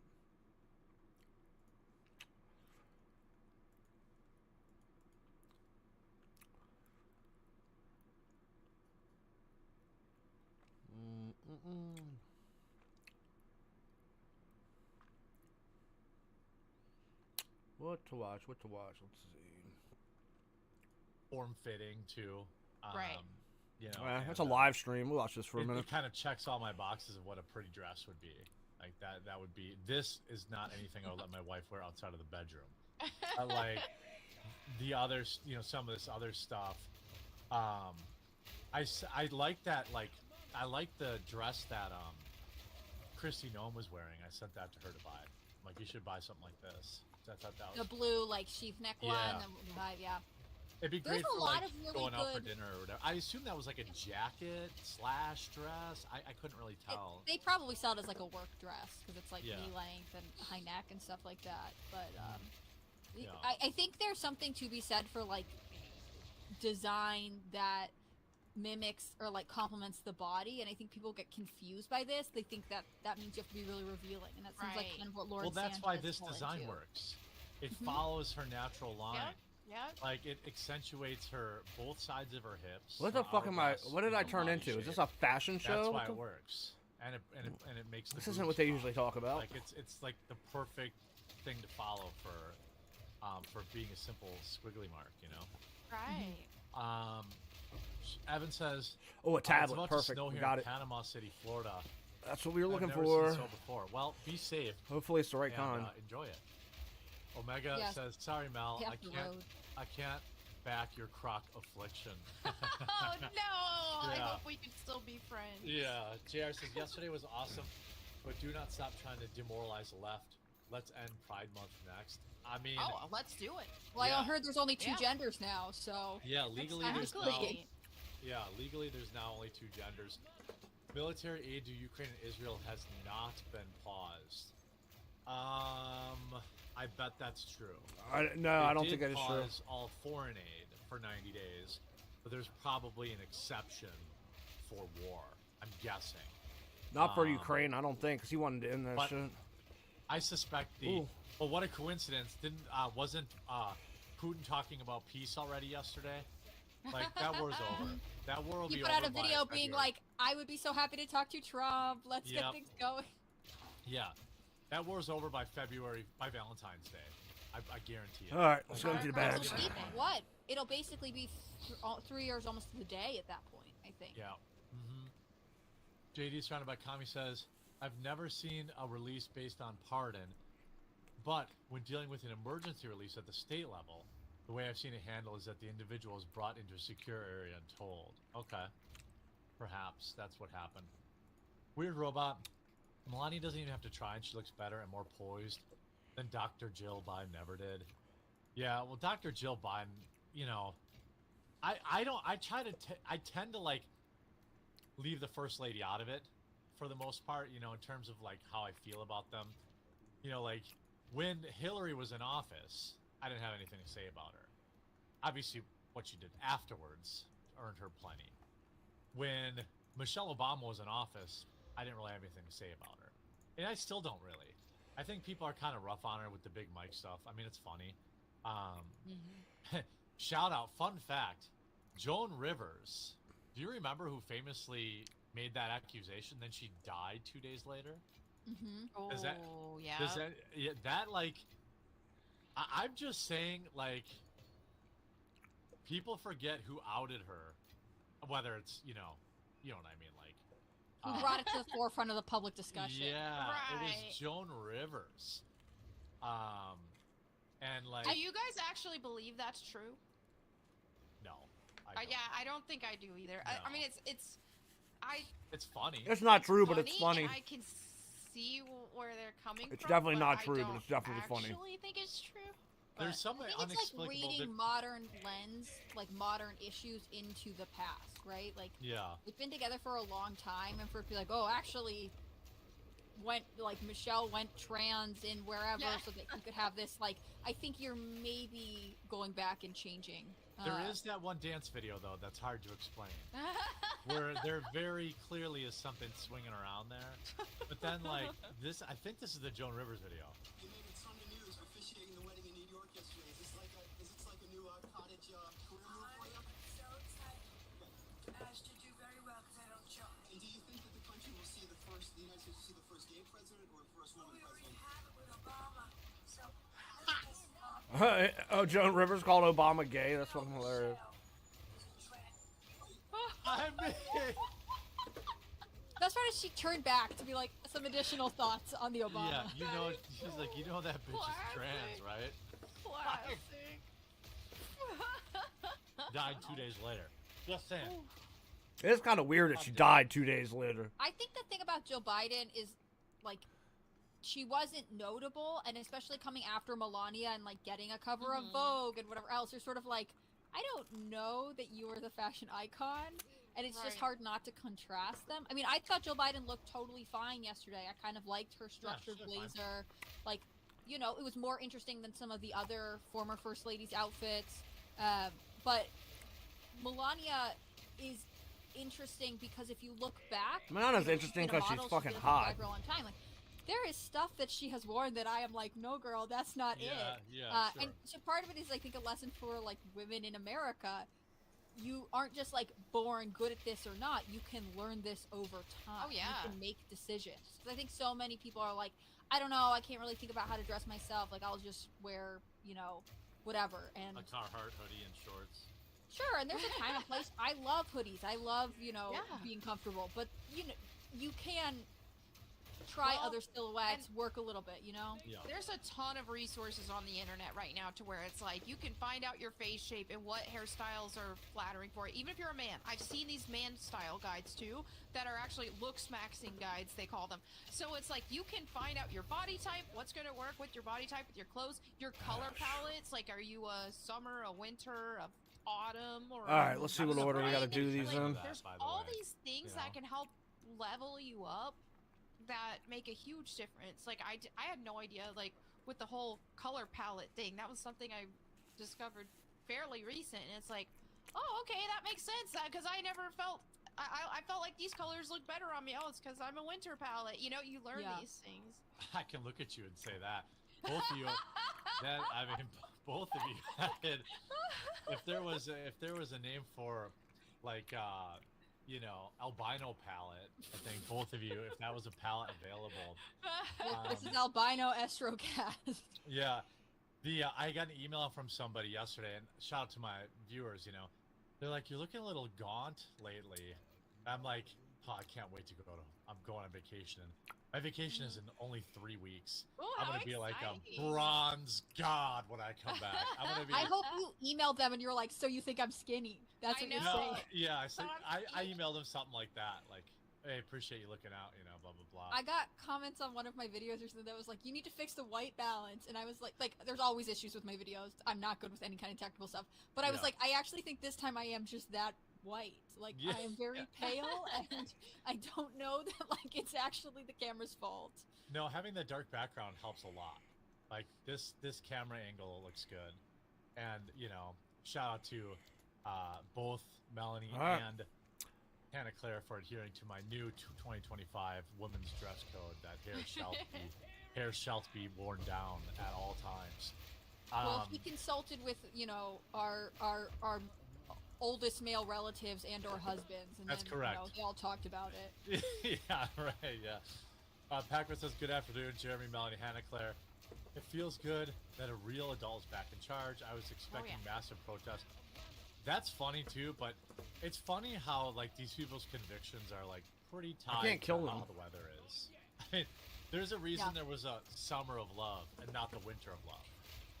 Well, and I don't know if you guys saw this, but there was a Martin Luther King Day event in DC where Al Sharpton spoke. So they have this, like, cover of, like, we're not rallying against Trump, we're gathering in honor of Martin Luther King Day, which also means, like, so because most of you had the day off. Like, right. That's why you guys are there. It should have been massive protests because they had day. It was a federal holiday. They're not dying. King of Biltong says, increase your protein intake. Everything's dying really slow. Right, I don't know why. Or not at all. Some great tasting meat snacks. I mean, by eating Biltong, chat before you do what I know you're going to do. Biltong is packed with B12, creatine, iron, zinc, and much more. Get some at Biltong USA. Use code QUARTERN for 10% off. Yes, I'm currently eating some Angus and some sharp cheddar. Simulant says, when does Trump speak at Davos? Can't wait to hear what he has to say. Very soon, right? Tomorrow? I think he's like, maybe chat can confirm that. I feel like it's soon.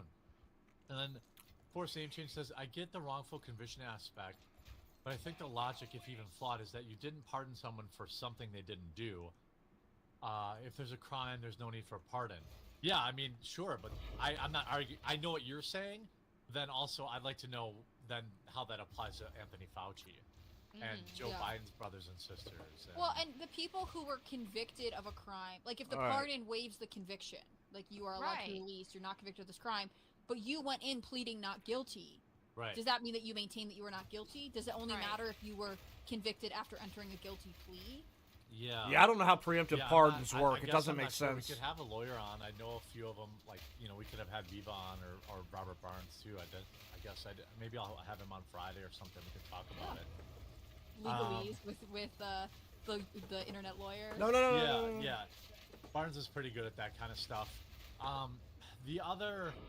Some other interesting topics. So we had the Sig Heil gate. Okay. This is perhaps the most crazy thing. AOC is Jew-splaining about what a Sig Heil is to the ADL. I'm not kidding you. Wow. It's a new era in Trump's America. Yeah, like, okay, so for those of you that don't know what happened, Elon Musk spurred out, and he was trying to say, I'm not even going to reenact it, okay? He was trying to say, I give my heart, and then point at the crowd. It didn't come off great. I mean, even I was like, okay, like, I mean, I obviously knew that he was not, like, doing that. But here you have, again, AOC, just to be clear, you're defending the bad guy from WW2 Salute that was performed and repeated for emphasis and clarity. People can officially stop listening to you. Now, we all know AOC is not a fan of the Jews. Okay, but you work for them. Thank you for making that crystal clear. And it's like, you work for How them. does that make it's sense? Such a crazy line. So okay, Yeah. so you are acting like Hitler, but you work for them who hate Hitler. yeah. Which You see, one here's, is it? here's Viva, a Jew. Hey, ADL, you should really listen to AOC. Because based on J6, she literally had her own personal Holocaust. She was literally almost, removed. So she is really in a position to lecture you and condemn Elon Musk for his terrible stuff. Siraj Habibi coming in with are you Jew-splaining to the Jews right now? I mean, like, here's a bunch of other world leaders doing the same thing. Hillary Clinton's like. Yeah, she looks like a She's maniac. like eager about that. Yeah, she's right into it. Well, nap is done. I think. Also as wait, we haven't found the cultist hand add-on yet. to. Wait, yeah, we did. Where was it? The Sig Gate. Did you guys see this other hidden symbol yesterday? So Eric Trump. Now this is the scuttlebutt. This is I'm gonna need There it is, right there. Chat and the commenters later in this segment. Oh, that's the. He had the Freemason Illuminati. thing? Yeah, yeah. Okay. And then watch. He's very clearly doing it. And then his wife. Watch this. Pretty much all of them, apart from Ivanka, John. Oh, she's like. He's monitoring this situation. I mean. I don't know. Have you seen that trend on like Reels or maybe it's on TikTok or whatever, where kids would like gather for their family, Christmas photo, and then like a bunch of them would secretly have their middle fingers out? Yeah, sure. Okay, sure.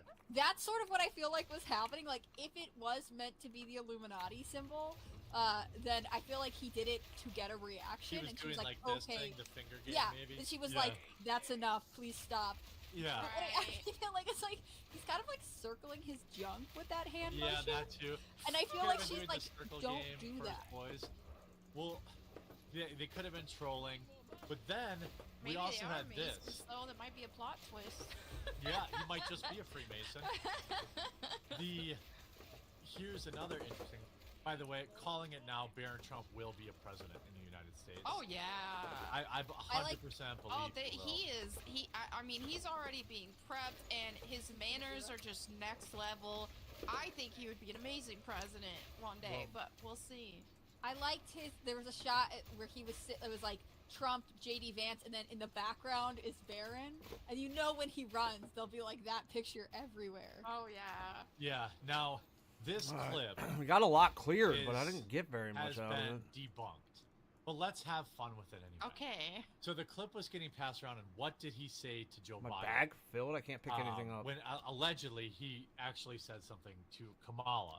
But let's just say he was talking to Biden. What do you think he might have said? Watch Biden's face. I can't loot anything. Like, I have to turn the music off because I don't want to get struck here. I'm gonna load back in. I can't loot anything. It's pretty clear he's not talking to Joe Biden. Right. No, I can't click anything. I can't. I can't. This looks, he's like, I think he called him my favorite slur. Yeah. I hope he just went like, good try, good try. What the That's fuck? it. I can't click anything.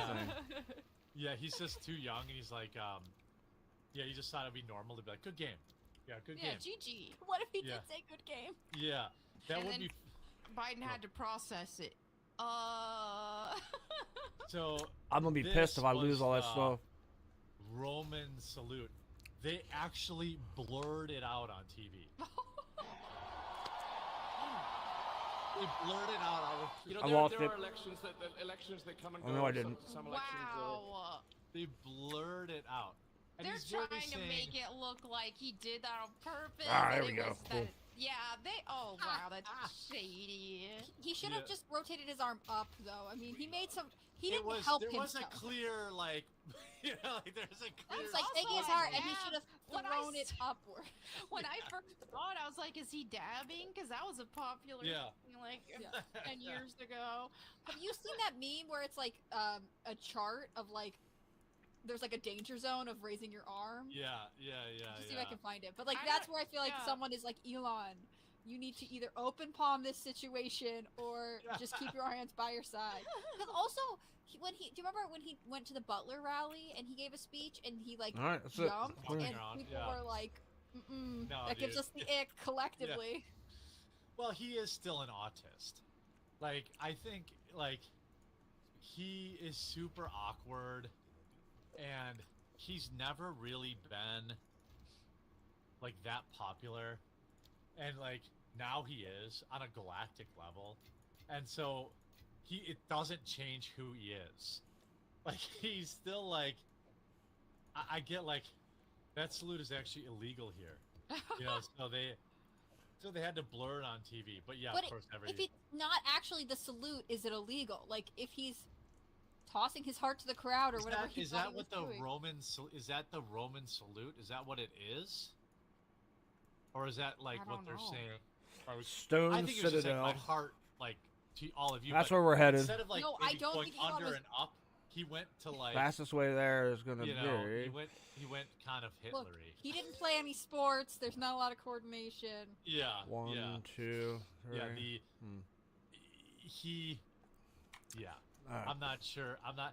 But the fact that even the ADL was like, bruh, like he didn't do that. He didn't do the salute. And ADL and CNN, like this CNN was like perhaps the most disgusting. They were like, we really need to bring that up again. Let's bring it up. I'm not saying he's doing it, but let's take a closer look and then put it in slow motion. Let's do this one real quick.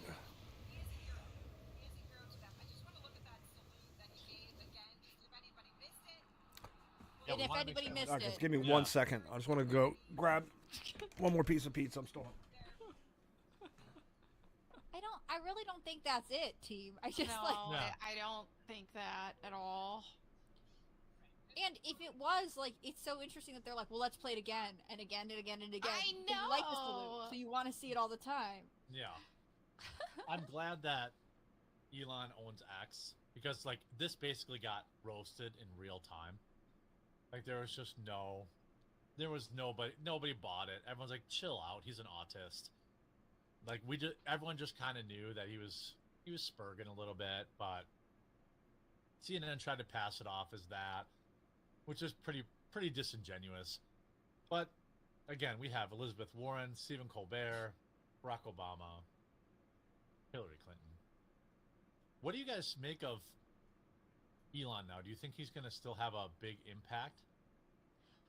I mean, I think so. I think he kind of like pooped the bed a little bit with the H-1B discussions or whatever, and he does seem to have a bit of an ego. He couldn't handle being told he wasn't the best gamer in the world. But I do think that he did do a ton for this election, and he really did a lot for the Trump campaign, and he's a brilliant guy. So I think that there's a lot that he can offer, and I think he'll be utilized because of that. Do you think wonder how long he'll Heilgate stay is with- gonna? Do you think Heilgate's gonna put him in outside of the favor of the Trump team now, Hannah Claire? No, I don't think so. I think it was just so ridiculous. And if anything, Trump's going to be like, see, they try to smear everyone I work with the same way. Yeah. What I wonder is how long he'll stay with Doge. Like, it seems like It's this is supposed not to end someone... itself, right? 90 days or something like that. supposed to end itself, so maybe he'll do it for the 90 days. But, you know, he seems like someone who has to have a lot of projects. And so, to a certain extent, Sorry about that. That was I good. can't see him long. It's why I never thought he'd be in the Trump cabinet, partially because that's like that would be restrictive to him, and also because he's got a lot of interest. He wants to be able to pivot from thing to thing. So I wonder if there will be a point over the next year or two where he's sort of like less interested in politics. Yeah, I think that's natural for him. When he completes kind of the big cuts and he gets into the minutia of stuff, he's gonna bail, and that's fine. That's fine. I think he's led Trump in the right direction in a lot of ways, and you know, God, I don't want to die. again, his H1 take was dumb. He's just another rich technocrat that uses H1Bs to get rich. I got bigger problems than that, you know. So I guess we'll say we'll end the segment on, you know, I guess Hitler liked rockets too. It's what people I don't. You know, I was just thinking of a sneaky way where we could get 4 to 8 years more of Trump, and that's if Melania runs and Trump just makes all the decisions and tells her. Yeah, it's possible. I mean, She can't run, right? Because she wasn't born She's in the not a U.S. Oh, you're right. yeah. I'm loving the energy, though. His son could run though. Well, we've got JD Vance. You know, I think so that's good too. That's 8 years, you know. And he'll be what, 44? So I then know, he could run finally until- a young president. He would still be a young president at the end of his 8th year. Yeah, I love it. On to, and by the way, Elon finally did admit that he boosted his characters. I know that means nothing to Hannah Claire, but for Melanie, he finally I believe admitted, in justice, you know? Yeah, he finally admitted that yes, he did let other people play his characters. He had to have boosted his character, man. And- His and character's again, level he 94. I have like, 250 hours, and I'm said, "I only never said I did." 85. Like, it would is have took so true. many hours to It get to is that If shit. you claim that you're the top, then that's misleading. It's I'm lying by glad that- omission, at least. It is. Yeah. I'm glad that he admitted it though, because that's the thing is I think, like I said before, we all would have just been happy and thought he was cool because he plays video games. So this whole I have to be the number one and I need to pay people to play on my account, or it's just it just You don't need to do that. you don't yeah. have to do all that. By the way, shout out to the. You do, though. If you want to be competitive, you do. That's true. You can't be competitive at some of these games Got, without. 6,500 people on Rumble. That's and interesting. 2,000 on YouTube. I've never seen that stat Everyone before. knows. Yeah, so we have 8,200 so far. If you enjoy the show, make sure you click the subscribe button. And if you're on Rumble, we are live 5 days a week, Monday through Friday at 1 Eastern. So I hope that you'll tune in. I've definitely been promoting it a lot, and I assume that the numbers are higher because obviously there's a lot of stuff going on with Trump right now. But we are live every day, and we also have a whole bunch of other content available. And so I will mention, if you go to the quartering.com, we have a members Discord that you can join, so you can talk directly to me and Melanie and Hannah Claire soon enough here.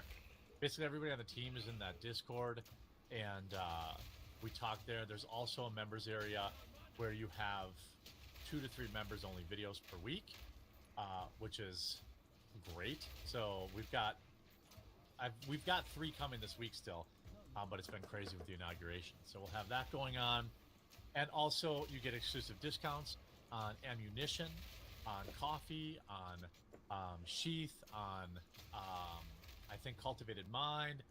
Basically, all my sponsors. I think my furnace is working. Yay! Is this an Astrocast mirror? No! I think I hear it running. All right. But anyway, so basically I fixed it if it's working with a hairdryer. Anyway, I always would like, look, Tim's got plenty of money. Crowder's got plenty of money. We're trying to grow the show. We've got lots of big plans. We're going to do some members-only streams at certain points when we get there. So if you're in a position to, please do support the show. If you join for annual, it's like $8 a month. And it seriously goes miles and Dusk miles visual and miles and ashes. miles. Look, I can't even pay my heating bill.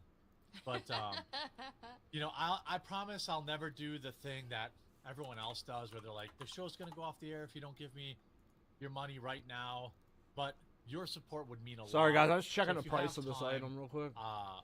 Pop open a new window, go to thequartering.com/join, and What's it consider called joining again? us today. I'm hoping we can Dusk get 10 Vigil. new members today. So if we can, The that would be auction great. house for Basically this average game is a 10 new completely members a separate day website. until It's fucking June weird. when my Rumble contract is up, and then everything will be fine. So rather do the channel. My channel is under attack Let's thing. see. I really don't want to. Nope. I want people to join because they want to. Ain't worth shit. So hopefully you'll go to thequartering.com/join. Ain't right worth now, shit. and join Just to DC support the channel. Can I tell you a random story that Disenchant. every time you mention this, it makes me think DCDE. of? Yeah, while everyone's joining, go ahead. Well, you guys should join because I'll tell you, my personal life Yeah. and background information, but only on the members-only videos. But Yeah, I'll tell you this story. So I worked at a private all-girls boarding school in their alumni and fundraising department right out of college. Tell me And more. I remember their top fundraiser, their major gifts officer, being on the phone in her office, and I could hear her going. She was trying to get a $10,000 gift from someone, and the school was small. I mean, it had less than 200 students, but it was one of those really expensive schools. And I remember her being on the phone and being like, "Yale doesn't need your money, we do." And I sort of feel that way. You know what I mean? Yeah. Yale gets $1 million donations, but if you're giving $10,000 to a school, it does make a big difference, especially small schools. So I feel like this is every time you say it makes a big difference here, I think of that. It does. And by the way, shout out to Hannah Claire for completely ignoring my boy joke. About being This is Astrocast, sir. Oh, that's true. That's right. If Melania Trump would not respond to it, I will not respond to it either. Yeah, There we my go. apologies. Yeah, yeah. Shout out Data who gifted 5 subs over on Rumble too. Oh yay! Jeremy has been praying and turning to God, so the enemy is coming after his YouTube channel. Pray for the quartering prayer warriors. If the devil never bugs you, that's when you need to be concerned. Yes, That's I have true. been praying. That's true. And today I have carved out time to meditate for the first time ever. So I'll try Melanie's that. not so sure. Well, Yeah. you're meditating in the Word of God, but if I'm you're not meditating. I don't know. It's just I'm not. But, There's nothing religious about it. I don't think. It's just Well, It could But be depending on what you're meditating. if you're on. meditating in prayer, that's a thing, Oh. a Christian thing. But no. This is yeah. just a guy in a diaper that's telling Oh, me to breathe and that's- relax. Not Melanie, about what's God your stuff. take on yoga? Because it's rooted some in- serious Christians don't like it when it has I'm one too of much those. Eastern I'm influence. one of those. I don't think that everybody who does it is bad and badly intended, but it does have demonic roots, and you could be What? invited. Yoga has demonic roots? Jeez, Melanie, What? you gotta I fight know, the this is gamers why- this and is the why yogis now. It is, I say, hey, I've if known, you're a Christian, pray evangelical- about it, do your research. I'm not gonna say you're gonna go to hell if you do yoga, but it does have demonic roots, and That's weird. I would definitely research. I don't. I don't believe that. I I'd know, have to look it I know, up. I don't believe that. Somewhere near me, there's a like Christian yoga studio. Like I know. I've been to one. I mean, it was a church. Right. Or like I've done I it know. before. I know some like devout Catholics who like when they're like saying like they won't say namaste, and when they're doing the yoga stuff like during the cool downs or they're like we're gonna take you through whatever, they're like they say like the St. Michael's prayer or like they'll like practice saying the rosary. Well, I mean, I would say use your discernment, pray about it. Like I said, everybody who does that, they're not just gonna go to hell because you know. But I would just be careful with stuff like that, just because it can negatively affect your life. You could be unknowingly welcoming demons into your life. So just be careful with it, pray about it, and use your discernment. But man, how do you check to make sure you got no demons in your life?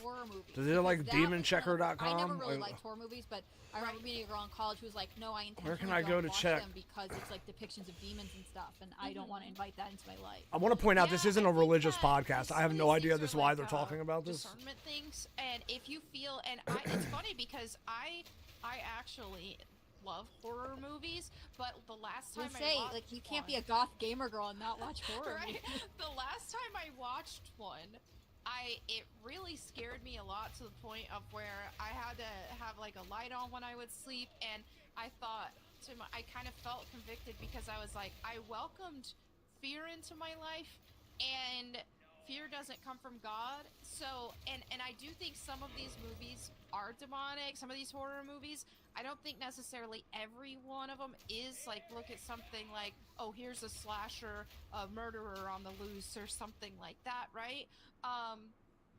So yeah, with these kind of things, it's just like, I would say use your discernment, pray about it. Like when I play something like Resident Evil, a video game, you're shooting zombies and stuff. Like I don't feel anything demonic from that personally. If somebody does, then I would say, hey, follow your discernment and don't. But I don't, but because it's just like, oh, this is just zombies. So that's one of those things is as we continue to walk with Jesus, you're you're gonna feel discernment. Why did this get all political, all fucking religious all of a sudden? A little more, hey, this specific exact thing isn't in the Bible, then what is your then that's when you just rely on the Holy Spirit to guide you. Fun fact, Liz just joined as a member. Thank you, Liz. Yay, Liz. Furnace is not fixed. It just keeps trying to start. Like it ramps up. It's like, and then it just turns off. This is what happened last time. Did you ask it how many members it needs to start working again? Yeah, it needs 25 members to start working again. Come on, guys, you can do this. Yeah. Otherwise, Jeremy freezes to death and we all lose our jobs. Yeah, it's up to 54 degrees in here because I just turned up the rest of the house, so it's not unlivable. But is Maggie in there? Is she okay? Maggie left early yesterday because she said it was cold in here, and I didn't even notice. I was like, oh, okay, pussy. And then like, now today I came up here today and it was like 40. I'm like, damn, it's cold in here. And then I realized that. So the furnace must have stopped at some point yesterday. I think it's gonna warm up. Yeah, it's gonna be 23 tomorrow. So if it's not working by tomorrow, I'll worry about it. But yeah, my heater does that when the pressure switch is dirty. Yeah. Oh well, if Jeremy freezes to death, no big deal. Hey. Come on, Stokon. I know you're a member. Big deal to some of us, you know. Yeah, that would put Melanie and Hannah Claire out of work. Well, they'd have to go back to WikiFeet or whatever it is that they do. You have to run Astrocast without Jeremy, and you guys are mad when it's 1 minute late already. I know, yeah. For real. To be fair, they were both waiting for me. When I got here, I was just outside trying to fix the furnace. You're killing the planet. Let's see here. I have some topics that Hannah Claire sent. So, as a follow-up from yesterday, should be close to Vivek, them. There we go. Is running for office. I still believe that he overstayed that he got kicked out of Doge. I still believe that. I think the running for office thing. This is just a follow-up because so many people yesterday were like, "Nuh-uh, he's still a part of Doge," and I was like, They want him in politics. He needs to be governor. He's not. He needs to be governor. He wants to run for president again, and he needs to be governor first. Thermocoupling. It'll help a lot. This only happens because when it gets really cold, there's like the outlet. There's an inlet and an outlet on the side of the house, and the cold air blows right into that, and then it like freezes up, or it gets cold up inside the furnace, I think. And that's what happens. All right, so now I need a precursor tablet. Doesn't work. Like it's not. I don't know. It'll be okay tomorrow, I hope. Otherwise, I'll call a furnace guy.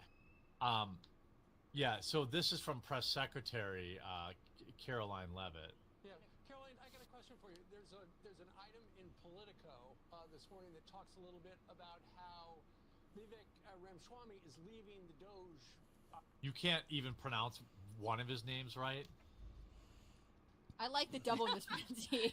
Yeah. As someone whose name gets messed up all the time, like that's almost extra commitment into getting it all wrong. Well, it's like doing that fake Alpha Chad thing where they mispronounce your name on purpose. Like Jeepstar always does that. It's really and people were doing that to Carmela. That's how I heard Kamala a couple different times over and over again. That was funny. It's only funny when somebody was like, shit, what time is it? I gotta pick my daughter up from work this And then afternoon. people are like, oh, well, I'm really not going to say it right. We got time That's to how I'm remodel gonna them. commit to this. Yeah.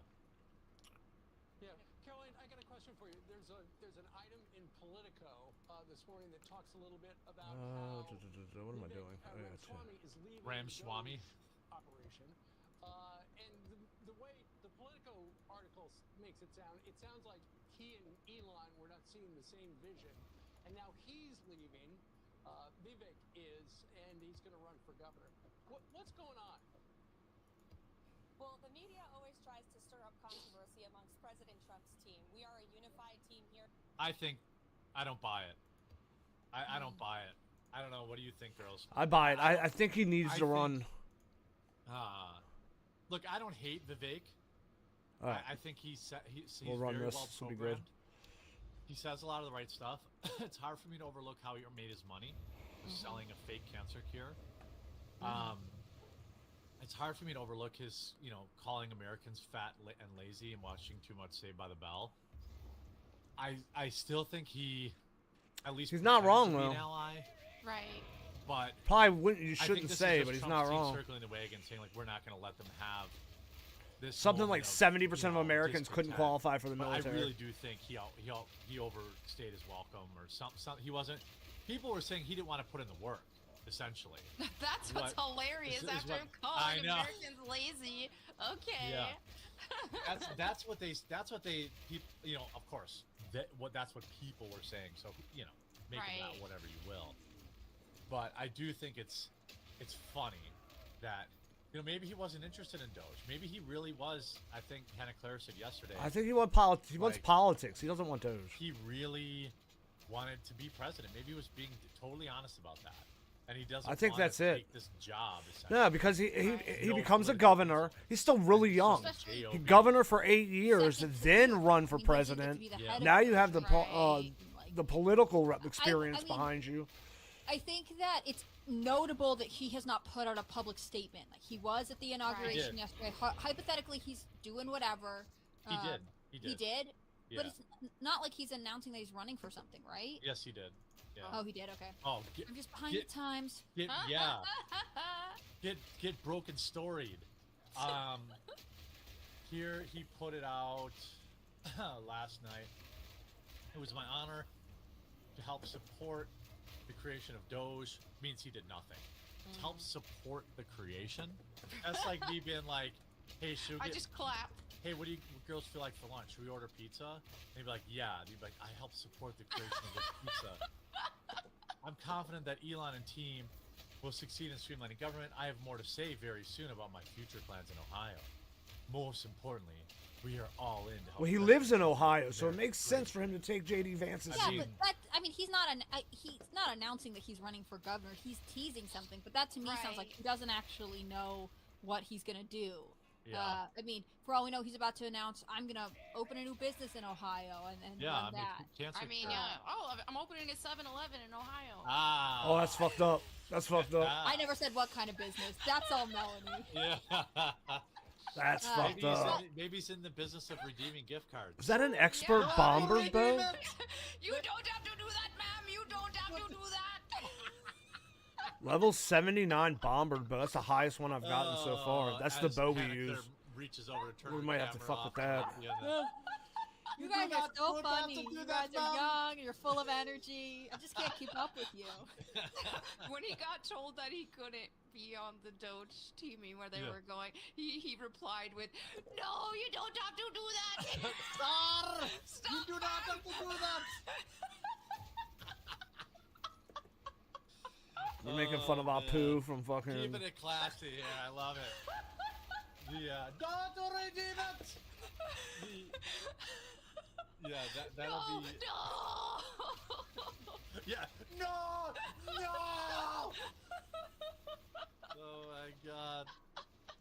The best part is if you actually like, shout out Kid Boga, but if you watch like the video, he does these like animations where he's like microwaving popcorn, and it's like, he's like, oh, that's causing interference, and he is tormenting this man for like 18 hours, just constantly like, and he just, good. I hope the guy jumps off a bridge, like, his job is literally stealing money from, not Kid Boga, I love Kid Boga, but his job is stealing money from poor old people.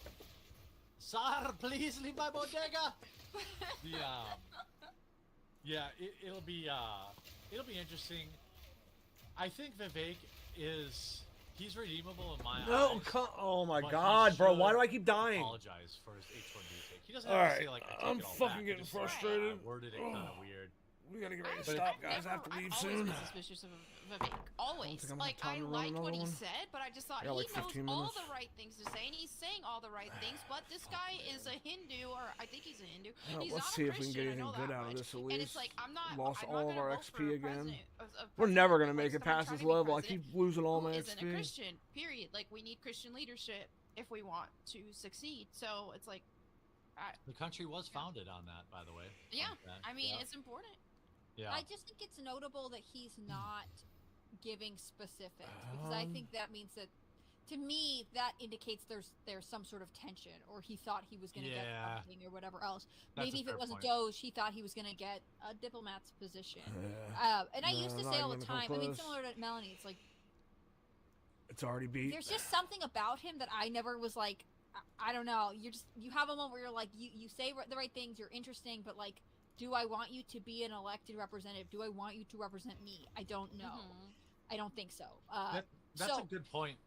Yeah, I would say also, sorry, I was going to say, I hadn't really considered that maybe he does have a little bit of sour grapes. Like, Doge was not a cabinet position. And like, maybe Trump never really liked him, or never really embraced him. I just feel like Trump might get the same feeling a lot of us got, which is like I don't know, you're trying to do and say all the right things, but do I feel authentically like I trust you? I don't know. Say it, Hannah Claire. Say it. What? Say it. You're a fed. You're a fed. No, say it. You don't have to do that. Repeat after me.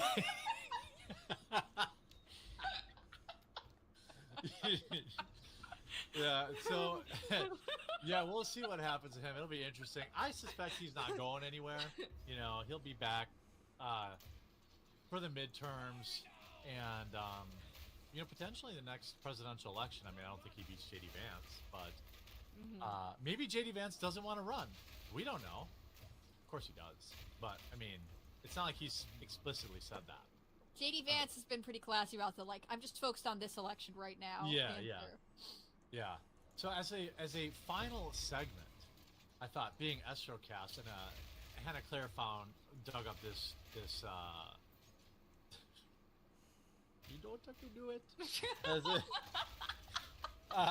This show is falling off the rails. Just letting This is why we need Hannah Claire, because she grounds us. Yeah. I'm unfortunately not that funny or fun, and so it's good to have. We need that because We're too retarded without you. I'm over here like, well, let's talk about policy. Please, everyone turn to this page in the bill. Not fun Can we for talk about anybody. policy? Please, this article from Abby Balter. I'm tempted to look up a picture that says, I'm terrified of dating men in a post-Trump... Oh, okay. She's moderately attractive. She's actually pretty, yeah. So yeah, wow, I've actually mentions it in the article. Shocked, I know you'll be say. shocked. Wait, say that again? There's a picture in the article? No, she lives in New York. I know everyone is shocked. Oh, yeah, okay. Of course. Is she terrified that she won't be able to be promiscuous and use a vacuum to fix all of her problems? That's fucked up. What is she scared of? All right. Oh, I'm so terrified to date a man with morals. She wrote this article and is basically saying like now young men her age are more increasingly supportive of Trump, and she feels as though she has to be even more open about her political views because if she were to date a Trump supporter, I think some of her examples are weird. Like, I guess at one point she dated a guy who said something about like not wanting to sleep with old pussy or something, and she was like, "That's like Trump's grab him by the pussy comment." Oh, like, because they use the same word, like that. Right. Yeah. And it's like that was weird. It's this weird. Right. Well, she's gonna reprioritize taking care of herself right now. She's gonna not center dating in her life. All this sort of semi-liberal self-help jargon. But she also has this line. And it's the like third or it's like middle of the pack. I don't know. It starts with, "Frankly, I'm terrified I will never meet someone who sees me and loves me and understands me, or at least tries really hard to." After she's described being like all of these guys say these things that I don't like, she doesn't want to understand their perspective at all. Right. But she does want them to bend over backwards to get to know her. Shocking. She wrote, "Frankly, I'm terrified I will never meet someone who sees me and loves me and understands me or tries to. I want that type of love more than anything. But nowadays it seems further away than ever. But also, I'm unwilling to give up hope." It all sounds like she's unwilling to try. Right. She's gonna extract herself from the dating pool for 4 years now. Was she dating during the first Trump era? Mm-hmm. It sounds like she is worried that like the cultural shift. The thing is, let me tell you something, lady. All those guys you were dating before probably supported Trump then. Exactly. It's just that now they're gonna say it out loud. Well, and she says that in the article. She says like, you know, she says like it bothers her because she assumes that men she's dating in New York are on sides of her politically, but now she's realizing them not talking about it is them probably hiding the fact that you're a Trump supporter because they know she's not, which is like, yes, because you're insufferable about it. Exactly. And the guys that she's going to want and be attracted to are not going to be all these liberal guys. Like, these women pretend like they want a liberal guy, but they don't actually want that. Women like masculine men. And so if you have a guy just with oozing with feminine energy and getting soy and oat lattes, and they're not attracted to it. No matter how much they think they want that, they don't. Yeah, I mean, she looks exactly like the type of girl that has had a baker's dozen abortions too. It's fucked up. Oh, she's actually kind of a, you know, like posting. I like that. Right? Yeah. I can appreciate that. God damn it, I just think it's weird to be like, I want someone who wants to understand me, and then I'm just gonna write off a whole class of people, men who voted for Donald Trump, as bad. Like, it doesn't seem like you're giving this sort of mutual understanding that most healthy romantic relationships are based off of. Right. And I think that that's one of the problems with how political so many women have gotten. It's like they're tied to the label, but they don't actually understand the values that they're supporting behind them. You can't discern anyone's values if you're like, well, you're wearing the wrong jersey, so I don't like you. Yeah, and a lot of these women too, these liberal women who are saying they want a liberal man, and then they say they have gone full even tradcon in a way of, oh, I want to be able to stay at home and I want a provider man. I want a provider man. That you see that online all the time, or on these TikTok videos. I need a provider man, and it's like you're saying you want a liberal provider man. Good luck with that. Yeah. You guys know how I love watching trash TV. And so there's a second season of So I'm Dating a Mama's Boy or whatever. It's not as good as the first season, but it does have one particular couple that is enraging. I watched the show to get enraged, because that's what trash TV is supposed to do. Yeah. And this one woman, she says she wants to be there's a term for it now. It's a ST. I don't know how they pronounce it, but it's stay-at-home girlfriend.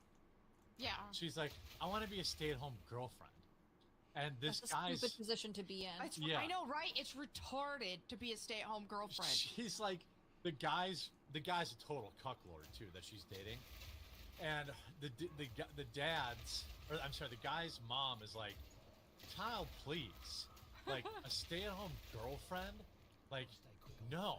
She's like, you can stay at home when you have some grandbabies, and like you're taking care of the family, but like, what are you talking about? And then I realized that like,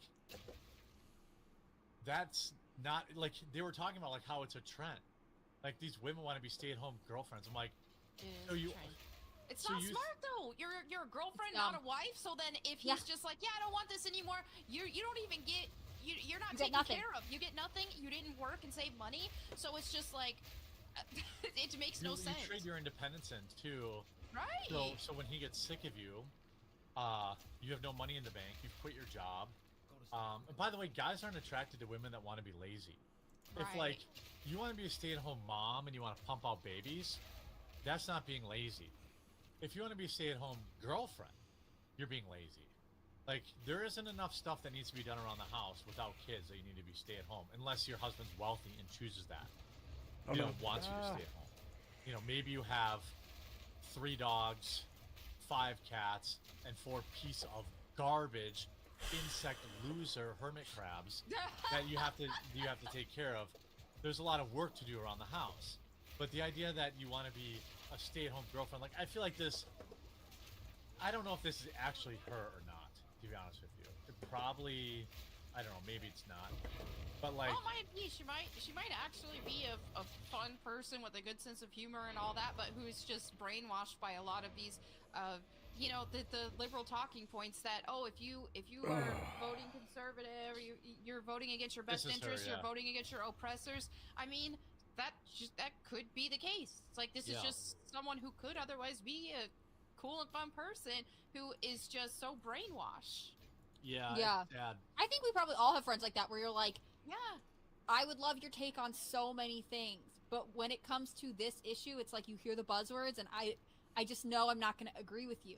It's like no any matter woman how that, open-minded you're trying to be. If a woman ever says the word "my truth," I'm no longer interested in anything she has to say afterwards. Yeah. If I want to live my truth, I don't ever want to talk to you. If a man says it, I'm going to make fun of you to your face.